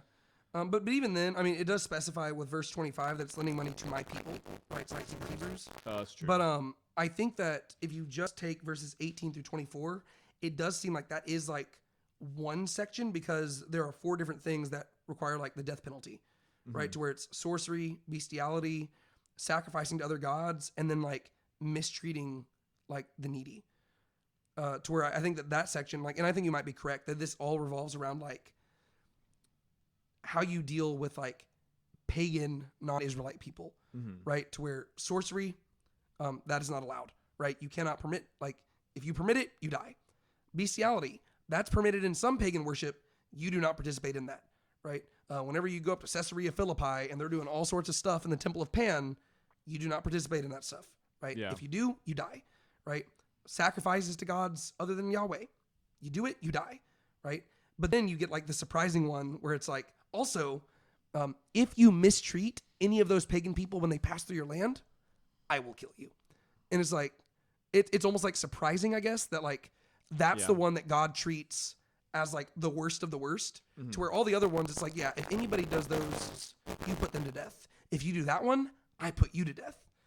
But I don't know. Like, I think you might be onto something there, that those could be connected through like the lens of paganism or something like that. Yeah, I wasn't sure because there was that, and then the chapter ends with like the offering of like the offering of like the fullness of your harvest, and then talks about like the same way like with the oxen and sheep, and then it says it concludes the chapter by saying, "You shall be holy men to me." And so I wasn't sure if like that was like all kind of like bookended to where like the conclusion. I mean, I guess the way that verse 31 is worded, it's saying, "You shall be holy men to me, therefore you should not eat any flesh torn to pieces." But I wasn't sure if like the holy, like "you shall be holy to me" is almost like bookending this chapter. Oh, it might be. I'm not sure. Yeah, but like I said, I don't have an answer to that. I just wanted to ask because to me, those ones in particular felt very random. Whereas after that, they start getting a little bit more like, it's more just like addressing various different aspects of like what they might encounter on a day-to-day basis. Well, after that discussion, then we can actually hop into the end of chapter 23 and then get into chapter 24. So after the end of the whole covenant code thing, God just kind of continues talking. But verses 20 through 33 are kind of like a notably different section because it transfers from him giving these like instructions to like Moses to pass to the people. And now it transitions to him being like, hey, here's what I'm going to do. And he's preparing him for like what's going to happen whenever they actually go into the land. And so what does he say during these verses? Well, he basically just says he's going to send a messenger ahead of them to help like pave the way for them to go into the land that he had like given to them. And basically just says, serve God alone. Don't fall into idolatrous worship like the nations. And that's honestly pretty much the entire section. Yeah, basically he lists out like 5 main things that this messenger is going to do. He's going to keep them in the way. He's going to bring them into Yahweh's prepared place.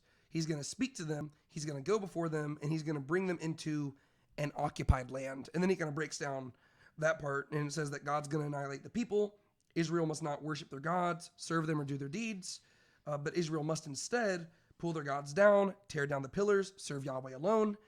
And if they do so, God will bless their bread and water, remove their sickness, send his terror ahead of them, throw the people into confusion, make the enemies flee, and send hornets to drive them out. And so that's like a big breakdown of it. And then at the very end, he kind of clarifies that like he's not going to cast the people out too quickly because that could backfire. Because if the people are kicked out too quickly, then the animals might turn against the people of Israel, and like the land might suffer as a result. And so instead, he's going to let them he's going to help them conquer the land like in little baby steps, so that by the time they do actually have control of the land, they'll be prepared to actually rule over it. And so again, you see his wisdom to where it's not like and this is something whenever we even get to the book of Joshua, we're gonna have to like clarify what's actually happening there, because oftentimes people like view the book of Joshua as like they just sweep in and like almost in like a single year they just like overtake the land, whereas even by the end of the book of Joshua, they've only just conquered like certain cities throughout the land. And then they continue to conquer throughout the Judges time period and into the David time period. Yeah. And it doesn't seem like they actually fully have the land until the reign of David. So that by the time you get to Solomon, there's actually peace. But the conquest is not like a overnight thing. It's like, no, it's a gradual process. And that's because like just a group of people just going into the land that they do not know and just taking over it in like a year, that would backfire significantly. Yeah. And so they need time to gain power, learn the land, populate into a nation, and then eventually it will be theirs to possess. And so you see the wisdom of God there. Yeah. So a big question that I have from this section is, what the heck is going on with this messenger that God is sending before them. Yeah. Because on one hand, it seems like God is giving like him a very prominent role in the people inheriting the land. Because twice it says, you shall hear his voice, which is kind of a trigger phrase that has only shown up a few times throughout Torah. And most often it is associated with God himself, right? And now you have this messenger of Yahweh, and God says, you shall hear his voice.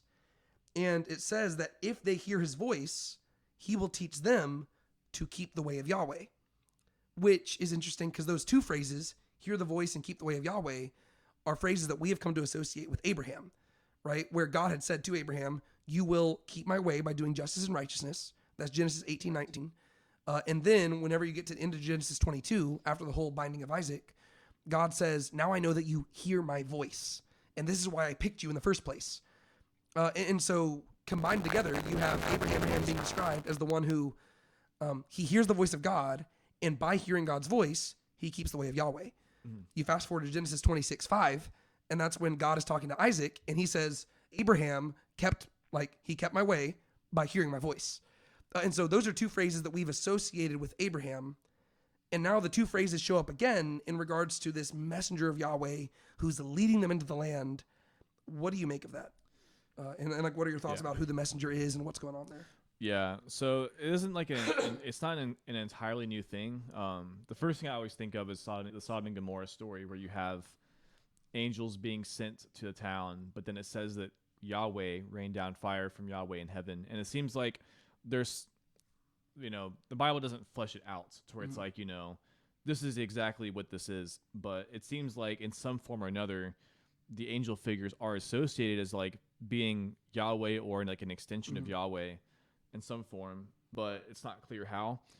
And the way that this is, like the way that the section is worded, it sounds like this angel figure is like either is Yahweh or like somehow an extension of him, to where it says a messenger before, like I'm going to send a messenger before you. So it seems to be different from like whoever is speaking here, but yet they're going to do the job that later on God's going to say that he's doing. But then, he even says that in this chapter a little bit later on, kind of. That's true. To where he's saying like, I'm going to be the one who sends the hornets and stuff. And it's like, wait, I thought that. Yeah. I will drive them out little by little. Yeah. So it's like God's crediting himself with doing the same stuff the angel's doing, but then he specifically tells the people to keep watch before this person, to listen to their voice and to not rebel towards them. Like that's like ruler language. Like don't rebel against, like you don't rebel against like a friend, you rebel against the king. For he will not pardon your transgression. So this person has like legal judgment authority. So we're like pardoning and transgressions. That's like he just like went through the law. So like whatever role this person is playing is that of like a king who's enforcing the law that he's giving the people. And then he says, my name is in him. And so, it's just, it is interesting. Like who exactly this angel figure would be. I would say probably the two biggest ones would be in some degree Moses possibly, or like it is like a theophany type figure. Well, and I would lean more towards that just because the one he's speaking to is Moses, right? To where I'm pretty sure it's like, I will send my messenger before y'all, but the only person hearing this message currently is Moses. That was a good point, actually. Yeah. I forgot about the whole, like, you got to pay attention to who's talking to who. Yeah. And so if anything, like if you were going to say it was like just a regular human, it would be like Joshua, right? To where Joshua is going to be the one who ultimately leads them into the land. But even then, I think if you like fast forward later on to like Deuteronomy, Moses will tell the people that God will raise up a prophet like him to lead them. And by the end of Deuteronomy, it makes it very clear that Joshua is not that prophet. To where it says Joshua led the people, but even to that day, the prophet like Moses has not arisen. So even if you suggest that Joshua is a type of this messenger, he is not the chief one that God has in mind. And that's why I wanted to raise the question, because it seems like this is an intentional mystery that has been being implanted in the text, right? Because even like what we were wrestling through a little while ago is that you have this language of like human leaders, but they're being called Elohim, right? So you have like this intentional language of like it's almost confusing the language of like the divine and the human. And then you have this messenger of Yahweh figure showing up. And we were introduced to him earlier in Exodus whenever he appeared to Moses on the same mountain in the burning bush. That's true. And whenever he called to Moses, Moses said, "Who are you?" And he said, "I am who I am." And you're like, wait a second. Are you the messenger of Yahweh or are you Yahweh himself? And so it seems like there's like, every time this messenger of Yahweh figure shows up, God describes him as somebody other, but he also is described in a way that sounds like God himself. Yeah. And it seems like the lines between this are intentionally blurred to where he sounds like a human messenger going before them, but God's describing him in a way that sounds like him. And it's like, sometimes he'll say, "Oh, he will do this." But then a few verses later, he'll say, "I'm going to do this." And it's the same thing that he said the messenger is going to do. Yeah. And to me, it seems like this is an intentional thing where you're like, wait, what's going on here? And then you pointed out that verse like 21, it says, "You shall listen to his voice, do not be rebellious toward him, for he will not pardon your transgression." And that's the language of like royalty. And before we were recording, you highlighted that there's like a connection there between 1 Samuel chapter 12, whenever Samuel is talking to Israel about appointing a king. Yeah. And you get to verses like 14 and 15, it says, "If you will fear Yahweh and serve him and hear his voice and not rebel against the command of Yahweh, then both you and also the king who reigns over you will follow Yahweh your God. But if you will not hear the voice of Yahweh, but rebel against the command of Yahweh, then the hand of Yahweh will be against you as it was against your fathers." And so it's like, throughout all this text, you've got like these human kings who are spoken of as human leaders, but they're being elevated to this position of like the line between them and God is being blurred. Mm-hmm. And I think this is intentional because, you know, as a Christian, I would say that this is all foreshadowing what's ultimately going to be revealed about like Christ, to where he is truly God, truly man. He is the messenger of Yahweh who shows up, and he is the one who kind of blurs the lines to where in him, you've got like this ideal role of king being restored properly to where it belongs, and God himself is the king. But I just think that's kind of cool to where it's not spelled out here, right? And it's intentionally not spelled out. Yeah. To where, and the messenger of Yahweh is going to show up again and again throughout Torah, and there's never going to be a place where it's like, "Oh yeah, by the way, this is who this is." Instead, it's just hinted at, and you're like, what's going on here? Mm-hmm. And the reason I think that's significant is because whenever we went through Genesis, like one of the driving themes throughout Genesis is like, where is this promised seed who's going to show up and like vanquish all the enemies and who's going to like restore and redeem all things? But when you get to Exodus, that theme kind of like drops off to the wayside for a little bit. And because now we're focusing on something different, right? Like we're not focusing on the foundation of Israel as like a people. We're focusing on like the formation of the nation.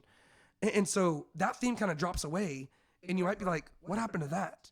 And I think what we see here is like the theme is still there, but it's being sprinkled in and like introduced in like another way, right? To where God like vaguely references, "Oh yeah, this messenger will go before you," but he never specifies who it is. And even whenever Joshua shows up, it's clarified, no, Joshua's not who I'm talking about. Yeah. And it's like, well, what other messenger led them into the land? The only thing you got is like the pillar of cloud and fire. And it's like, so it's like a very, I think it's intentionally a mysterious thing that's never fully spelled out. Yeah. And so that's really what I want to say there. Is there anything else you want to say about this section? I mean, I'm sure there's plenty of things we could talk about.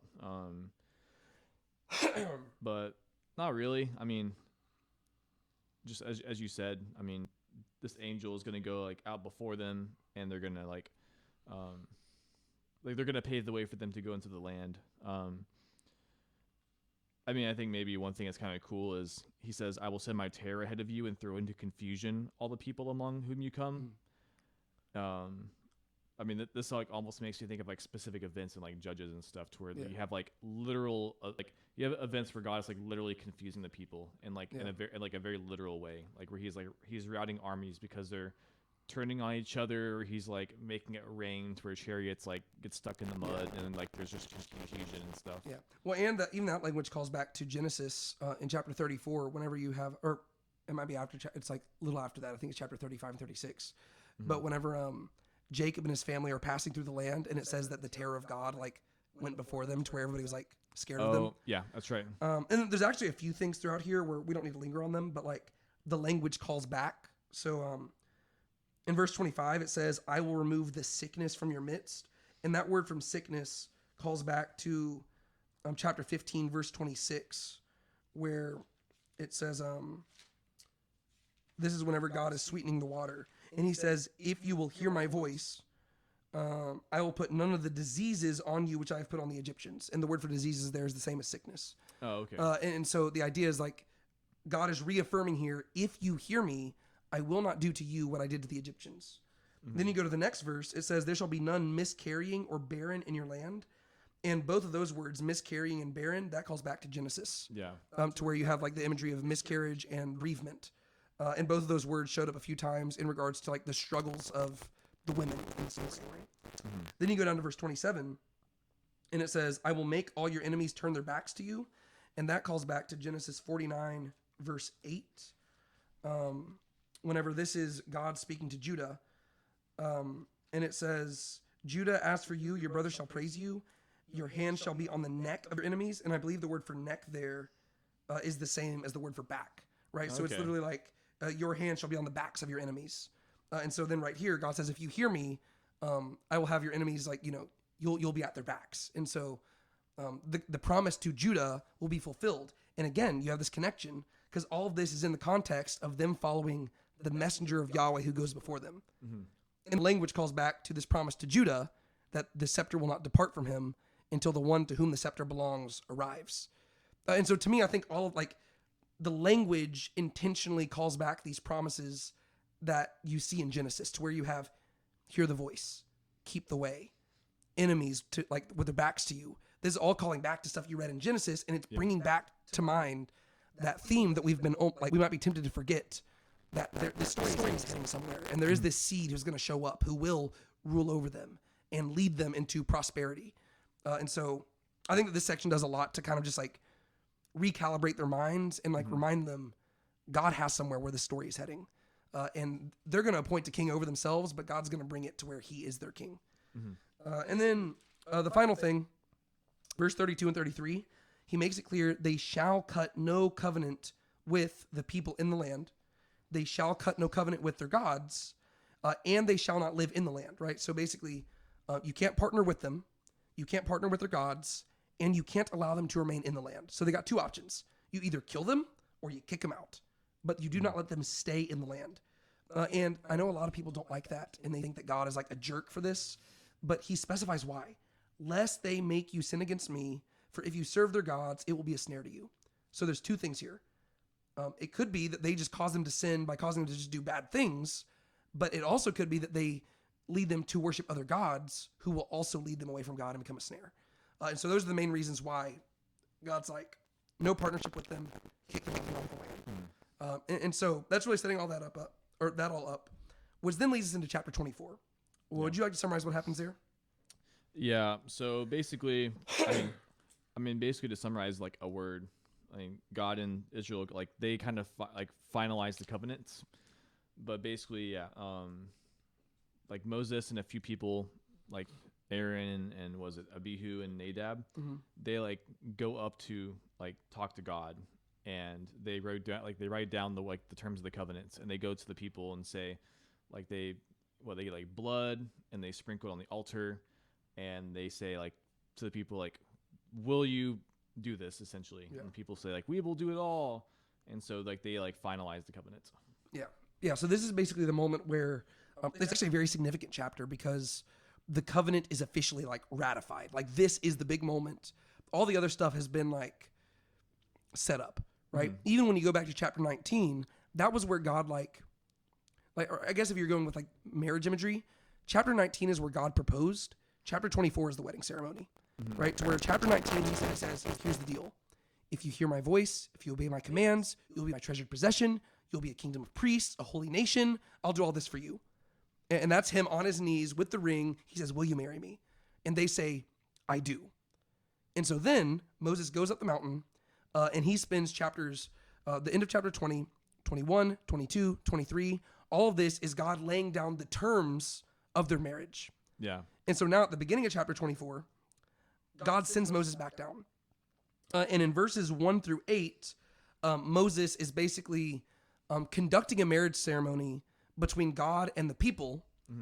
And then you have Moses, Aaron, Nadab, and Abihu, and then 70 elders. They go up the mountain to actually have a wedding supper with God, right? So the elders kind of represent the people as a whole. And so it's really cool because to me, this is like I would say this is the first communion because the language here intentionally, I was going to say echoes, but it foreshadows what we're going to see at the Last Supper with Jesus, right? So that in verse 8, Moses takes blood, he sprinkles it on the people, and he says, behold the blood of the covenant, which Yahweh has cut with you in accordance with all these words. So he says, behold the blood of the covenant, right? Jesus is going to be at the Last Supper, and he's going to say, behold, this is my blood of the new covenant, which I have poured out for you, right? So this is why we would say that there's like a distinction to be made between the Abrahamic covenant and the Mosaic covenant. The Abrahamic covenant is an unconditional covenant between God and the people of Israel, where he says, no matter what you do, I'm going to be faithful to you. The Mosaic covenant is specifically tied to the Torah, and it's conditional. And God says, if you do this, I'll do this for you. If you do this, I'll do this to you. And this is the ratification of that. And whenever you have mention of a new covenant, it is in reference to this. So the Mosaic covenant would by definition be the old covenant. Yeah. And the new covenant isn't necessarily annulling the old covenant, right? Jesus says, I'm not here to abolish the law. I'm here to fulfill it. And so the new covenant isn't so much as like getting rid of the old covenant as it is like giving an update to the terms and agreements, right? So he's not getting rid of the law. Instead, it's like expanding the covenant to make it deeper and richer and better, right? And so just like Jesus sat with his disciples who are like the leaders of this new metaphorical Israel, kind of. I'm not saying that the church replaced Israel, but Jesus sits with his apostles around this table and they celebrate a wedding supper or a betrothal ceremony, I guess you could say. Yeah.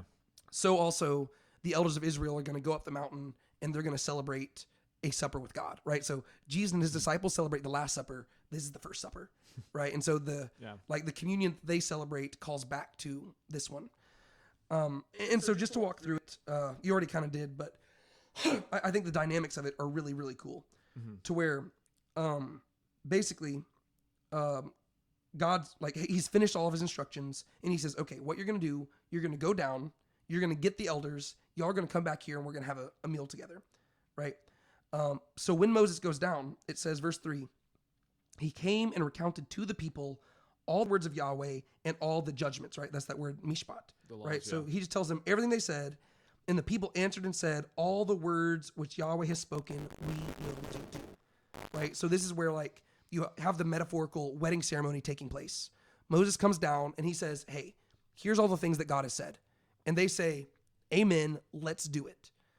But it's not enough to simply have a verbal agreement, right? This is like, whenever I proposed to my wife, she agreed to marry me and we had a ceremony. But in addition to that, we also had to get a marriage license, right? Because technically speaking, I mean, I guess you don't have to have a marriage license, but it's not legal unless you have a marriage license, right? And once you have it legally signed, well, now it's like there is legal accountability for this, right? And so right here, Moses has told the people, here's what God expects of you. And without hesitation, they say, we will do it, right? And therefore, this is like during the wedding ceremony when I said I do to Brienne and she said I do to me, right? But it was after the ceremony that we had to go and we had like sign like all the stuff. Yeah. Well, I guess it was technically the officiant who went and signed it, but no, we had already signed it ahead of time. But so Moses recounts it. They say all the words which Yahweh has spoken, we will do. And then it says Moses wrote down all the words of Yahweh. Then he arose early in the morning and he built an altar at the foot of the mountain with 12 pillars for the 12 tribes of Israel. I also believe this is the first time that we've had explicit mention of the quote unquote 12 tribes of Israel. To where thus far, I mean, they've been there and we've heard about the 12 patriarchs, but this is the first time where like they're actually functioning as 12 tribes. I see. So he builds this altar with 12 stones to represent each of them. And so it's very clear that the altar is representative of the people as a whole to God, right? So they agree to it. He writes down all the terms to make it official. And then it says, he sent young men of the sons of Israel, and they offered burnt offerings, which is literally a scent offering. That's what it literally means. And they sacrificed young bulls as peace offerings to Yahweh, right? And so the scent offerings are like, the sacrificial offerings to rise up and be a pleasing aroma to God. And then peace offerings are just what they sound like. They're peace offerings. Like there's extra gifts. Yeah. And so Moses takes half the blood and he puts it in the basins and the other half he sprinkles on the altar, right? And then he took the book of the covenant, he read it in the hearing of the people, and they said, all that Yahweh has spoken, we will do, and we will be obedient. And he took the blood, he sprinkled it on the people and said, behold the blood of the covenant which Yahweh has cut with you. So basically, he comes down the mountain, he tells them what God said, they say, we're going to do it.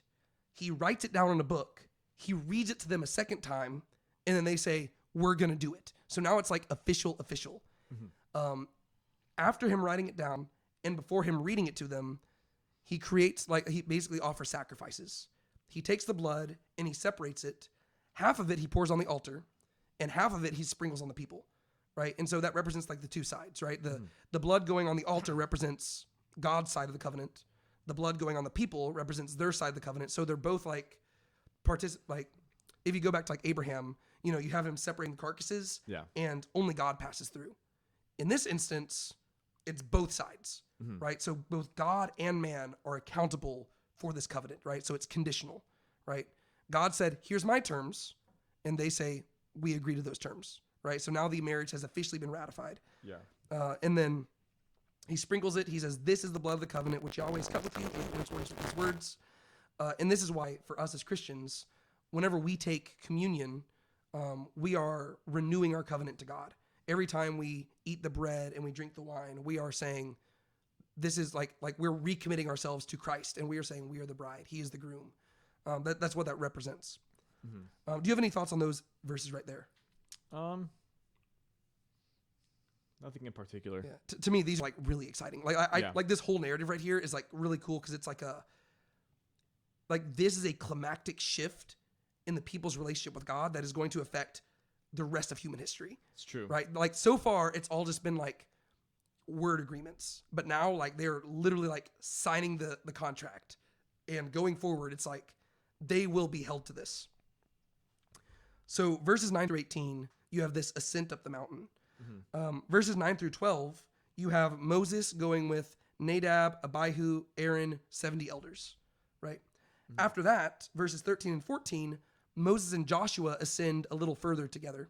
Mm-hmm. And then verses 15 through 18, Moses ascends by himself. Right? So like you have this like funneling out process. Like to where it's pretty cool to where it's like the elders go up a certain distance. Moses and Joshua ascend a little further. And then Moses himself goes to the top. and that's going to lead into the next section we're going to cover, which is the instructions for the tabernacle. Because now that this covenant has been formally sealed, like you go back to Genesis chapter 2, whenever a man and a woman get married, right? For this reason, a man shall leave his father and mother and shall be joined to his wife, and the two become one flesh. In chapter 24, God and his people have become one flesh. And so now what should happen? The man shall leave and come and dwell. And so when you get in chapter 25, God says, all right, I'm going to leave heaven and come to dwell with you. So he starts giving instructions on this building that they need to make. Yeah. And so it's really cool. Like it's literally a marriage ceremony. And like, as you see in Genesis 2, it is God who is coming to dwell with them. Whereas typically you would expect it to say the woman shall leave and dwell with the man. But it's like, well, no, like, this is God who himself is coming down. Yeah. What are there anything like? What are some things that stuck out to you in verses 9 through 18?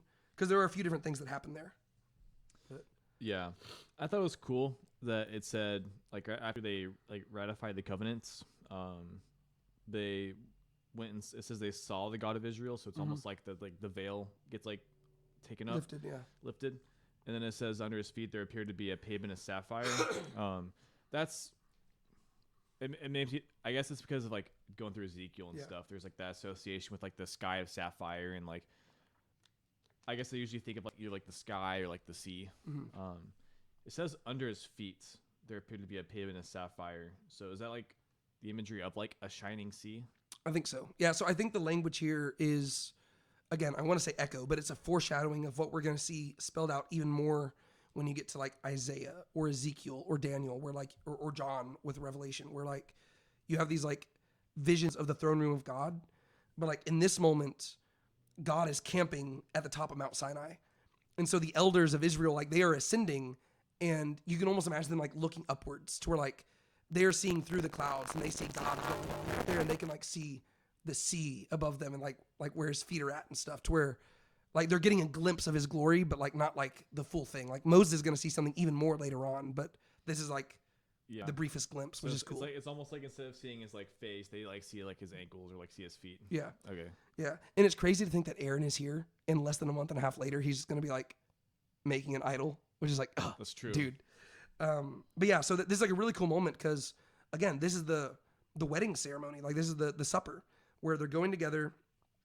And it says, like you said, they saw the God of Israel. Under his feet, there appeared to be a pavement of sapphire as clear as the sky itself. Yet he did not stretch out his hand against the nobles of the sons of Israel, and they beheld God and they ate and drank. So he permits them to come close in this moment, and he doesn't strike them down because this is like a holy moment. And so they eat and drink, and they celebrate this meal here. And it's just like a very like this is like the most intimate moment that these people will ever share with God. Yeah. Right. And it's a really cool thing. And then Yahweh says to Moses, come up to me on the mountain and remain there. And I will give you the stone tablets with the law and the commandment which I have written for their instruction. Right. So Moses had already written a lot of these things down. He wrote down like the covenant code, but God is going to himself write down the 10 commandments, which we heard back in chapter 20. Mm-hmm. And so the idea is that the elders will go back down and Moses is going to go further up.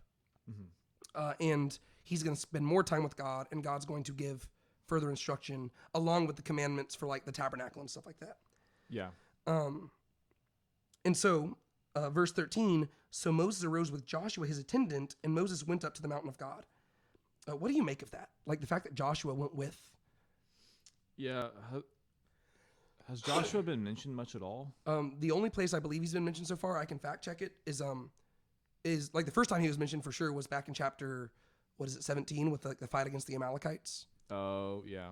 But I don't think he's been mentioned since then, unless it was like very briefly. I don't think he has been. Was it just like him like leading the fight? Yeah, it just literally said that Moses turned to Joshua and said, hey, go fight them. And they won. Oh, yeah, that's right. He was the commander. Yeah. I mean, I thought that was interesting. I mean, I guess it's cool because like Joshua is the other main figure we think of when we think of like them going like whoever is like leading to the promised land, where it's like Moses gets them like almost there, whereas like Joshua's the one with whom like they enter the promised land. And so it makes sense to like of the two people who would be the closest, making it like getting the closest to God here, it'd be them two. Even though it's like kind of reversed, where it's like Joshua doesn't get as close here, whereas Moses goes closer, whereas with the promised land, Moses doesn't quite make it, whereas Joshua is the one who actually enters the promised land. Yeah, well, it just shows you that right off the bat, we don't know the nature of like where Moses and Joshua first met, but from the outset, Joshua was functioning as like the protege of Moses, to where even when everybody else is down at the bottom of the mountain, Joshua is permitted to go further. And it's just like, it's never explained, right? It's just kind of like this, again, I would say it's almost a mysterious thing. Yeah. Which foreshadows that like since Joshua has never been formally introduced, he just shows up on the scene. You have to read this from the perspective of like the original recipients of Torah, right? They know who Joshua is, and they know that Joshua is the guy who's going to lead them after Moses dies.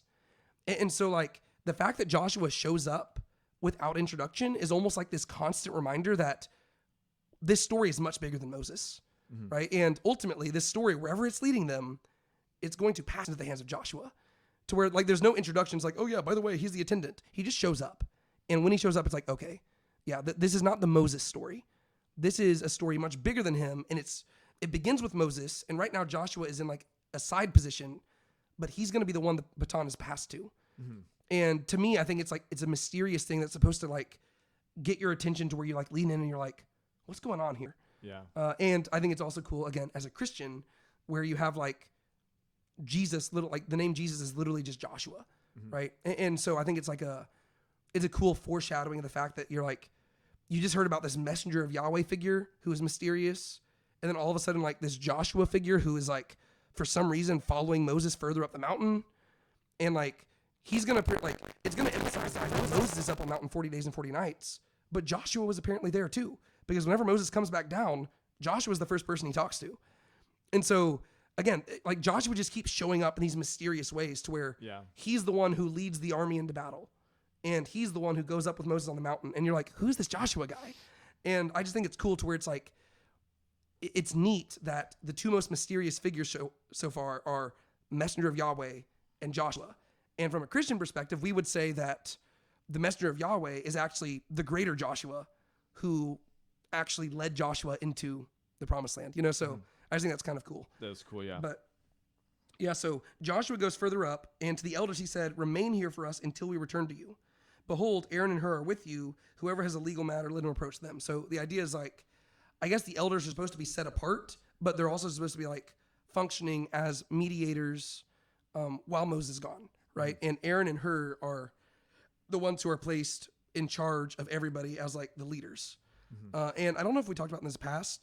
I don't know if we talked about this in the past, but Hur is traditionally associated with being like the husband of Miriam. We don't know if that's true or not. The Bible never says that, but like according to Jewish tradition, that's who he is. Like he kind of just shows up in the story unexplained as well, to where I would say again that's evidence that the Torah was actually written by Moses, because if it wasn't, you would expect them to explain who the heck Hur is, but instead it's like no, the original audience knew who Hur was. He needed no introduction. That makes sense. But yeah, so Aaron and Hur are left in charge, and they're not going to be very good at their job. Meanwhile, Moses, he goes further. And then you end the section with this dramatic moment. Then Moses went up to the mountain, and the cloud covered the mountain. And the glory of Yahweh dwelt on Mount Sinai, and the cloud covered it for 6 days. And on the 7th day, he called to Moses from the midst of the cloud. So apparently there was like this 1 week waiting period. And on the 7th day, Moses goes up. And the appearance of the glory of Yahweh was like a consuming fire on the mountaintop in the eyes of the sons of Israel. Then Moses entered the midst of the cloud as he went up to the mountain, and Moses was on the mountain 40 days and 40 nights. And so this is the last time the people see Moses for 40 days and 40 nights. Whenever he comes back down, he's not going to be happy with them. And so we're going to revisit the people at the bottom of the mountain in a few weeks. But over the course of the next few weeks, we're going to be visiting the instructions that God gave him on the top of the mountain. They're going to be like the best instructions ever, and the people down at the bottom are going to ruin it. But what are your thoughts about like these final verses right here? I mean, I thought it was cool. You'll see this language a lot more when you get to like the prophets, where like I said, we're in Ezekiel on Tuesday nights, and like the language of like the appearance of the glory of Yahweh is a thing that pops up a lot. And I think it's cool. Like it's a consuming fire in the mountaintop. I mean, you could see why they probably thought he was like dead or something. Because you just see him walk into this like consuming fire. Yeah. Well, and I think that's really cool because it's neat if you view this from the Israelites' perspective and from Moses' perspective. Yeah. From the Israelite perspective, we already saw how they reacted to God, right? Exodus chapter 20, he talks to them and they are so terrified. They think that he's just going to kill them at any moment. So they withdraw. They see Moses entering into this situation that looks like it should kill anybody. Right? Yeah. It looks like a consuming fire. Moses enters in. So from their perspective, it's understandable why after 40 days, they begin to think, I don't think this guy's coming back, right? That makes sense, right? Well, honestly, since Moses comes back after 40 days, it would suggest that it took less than 40 days for them to begin to think this, right? Because it's not like they threw together the golden calf on the day Moses came back. Apparently, it didn't take very long for them to start doing this. And even apparently Aaron and Hur and them, they also had their doubts. Yeah. Joshua was the only one who's just like actually doing what Moses said and just chilling up there. But it makes sense for them to doubt. It does not justify what they did. They should have trusted God. But if you view this from Moses' perspective, he has seen God's consuming fire not consume something before. Because he visited this mountain back in chapter 3, and the way he encountered God was through this bush that was engulfed in flame, but it was not being consumed. And so Moses knows God so well that he can see this consuming fire that is absolutely terrifying, yet he can just boldly enter into it because he knows God's character. And I think that's so cool. Like it just the character arc of Moses is just awesome because I mean, like he's been here before, right? And he is now almost like metaphorically becoming the bush, like to where he's fully trusting God, and God calls him up. And it doesn't say that God lifted the fire for Moses to enter. Moses just trusts. And he chooses to enter into this consuming fire, trusting that God will not consume him. So Moses trusts God in a way that the people do not, right? Even though God says, I'm not going to kill you, the people are like, God's going to kill us. Moses, you go up. And they're like, Moses, we're willing for you to die. We don't want to die. And Moses knows, I'm not going to die, right? Like he knows that God is faithful. And I just think that's kind of like it's a cool contrast because it lets us know where Moses is at and where the people are at. And it kind of it prepares us as a reader for what's coming. Because we know that Moses is leaps and bounds ahead of the Israelites. And so even if you didn't know what story was coming, you could almost kind of guess that while Moses is up here having like this spiritual high moment, it's probably not going to be going so well down there because the people, like, while they have agreed to the terms, they are not yet at this point where they believe they trust God. And so we shouldn't be surprised whenever he returns to chapter 32 and they're just worshiping another God. And it's like, okay. And so do you have any other thoughts on this chapter? I know we need to wrap up because you need to get to work. Yeah. But are there any other thoughts that you have about this? I don't think so. Okay. I think this is like chapter 24 to me is just one of the coolest chapters because it literally is like, it's the wedding ceremony. This is the moment where God has stopped courting Israel and he became their husband. And that's going to just change everything going forward through the rest of the story to where now God, like the next section we go through, God is building a house for him to dwell with them. Mm-hmm. And this is like a huge step. Like, keep in mind, the story was set in motion in the Garden of Eden whenever God said, we're not dwelling together anymore. But the story of Scripture is God's commitment to dwelling with man again. And starting, like, now that he's made this marriage covenant with them, he's going to start taking steps in that direction to where he's going to start giving these instructions for this building. And we're going to hopefully make the discussion for the next one exciting. But oftentimes people read through, like whenever people do their, like, read through the Bible in a year thing, Exodus 25 is where they truly, like, if they were able to get through all those laws, chapter 25 is where they really start to dip out. Mm-hmm. Because they're like, what are these floor plans all about? Why do I care? Well, if you understand the story of the Bible, you understand why it matters. Yeah. Right? God dwelling with man is the goal of the story. And so if God's giving you floor plans for a place for him to dwell in your midst, you better pay attention to every detail. And so for us, it's easy for us to be like, boring floor plans. But if you immerse yourself into the story, this is exciting stuff. And so that's what we're going to go into next week. And since it is floor plans, hopefully we will be able to go a little bit shorter because we need to catch up with our actual reading. Because that's true. Since I was off at camp, we're a week behind now. But all right, any other thoughts? I don't think so. Sweet. Well, thank you all for listening to me and my raspy voice and enduring all my coughs. And Sean, thank you for again carving out the time right before your long work day to come and film this. But sweet. Well, my name is David Tate. And I'm Sean Powell. And this has been Talking Through the Text. We will see y'all next time. Bye. Thanks for listening to Talking Through the Text. If you enjoyed this episode and want more like it, be sure to subscribe and share it with someone who might enjoy it too. Stay tuned for more episodes coming your way. Until next time, keep talking through the text.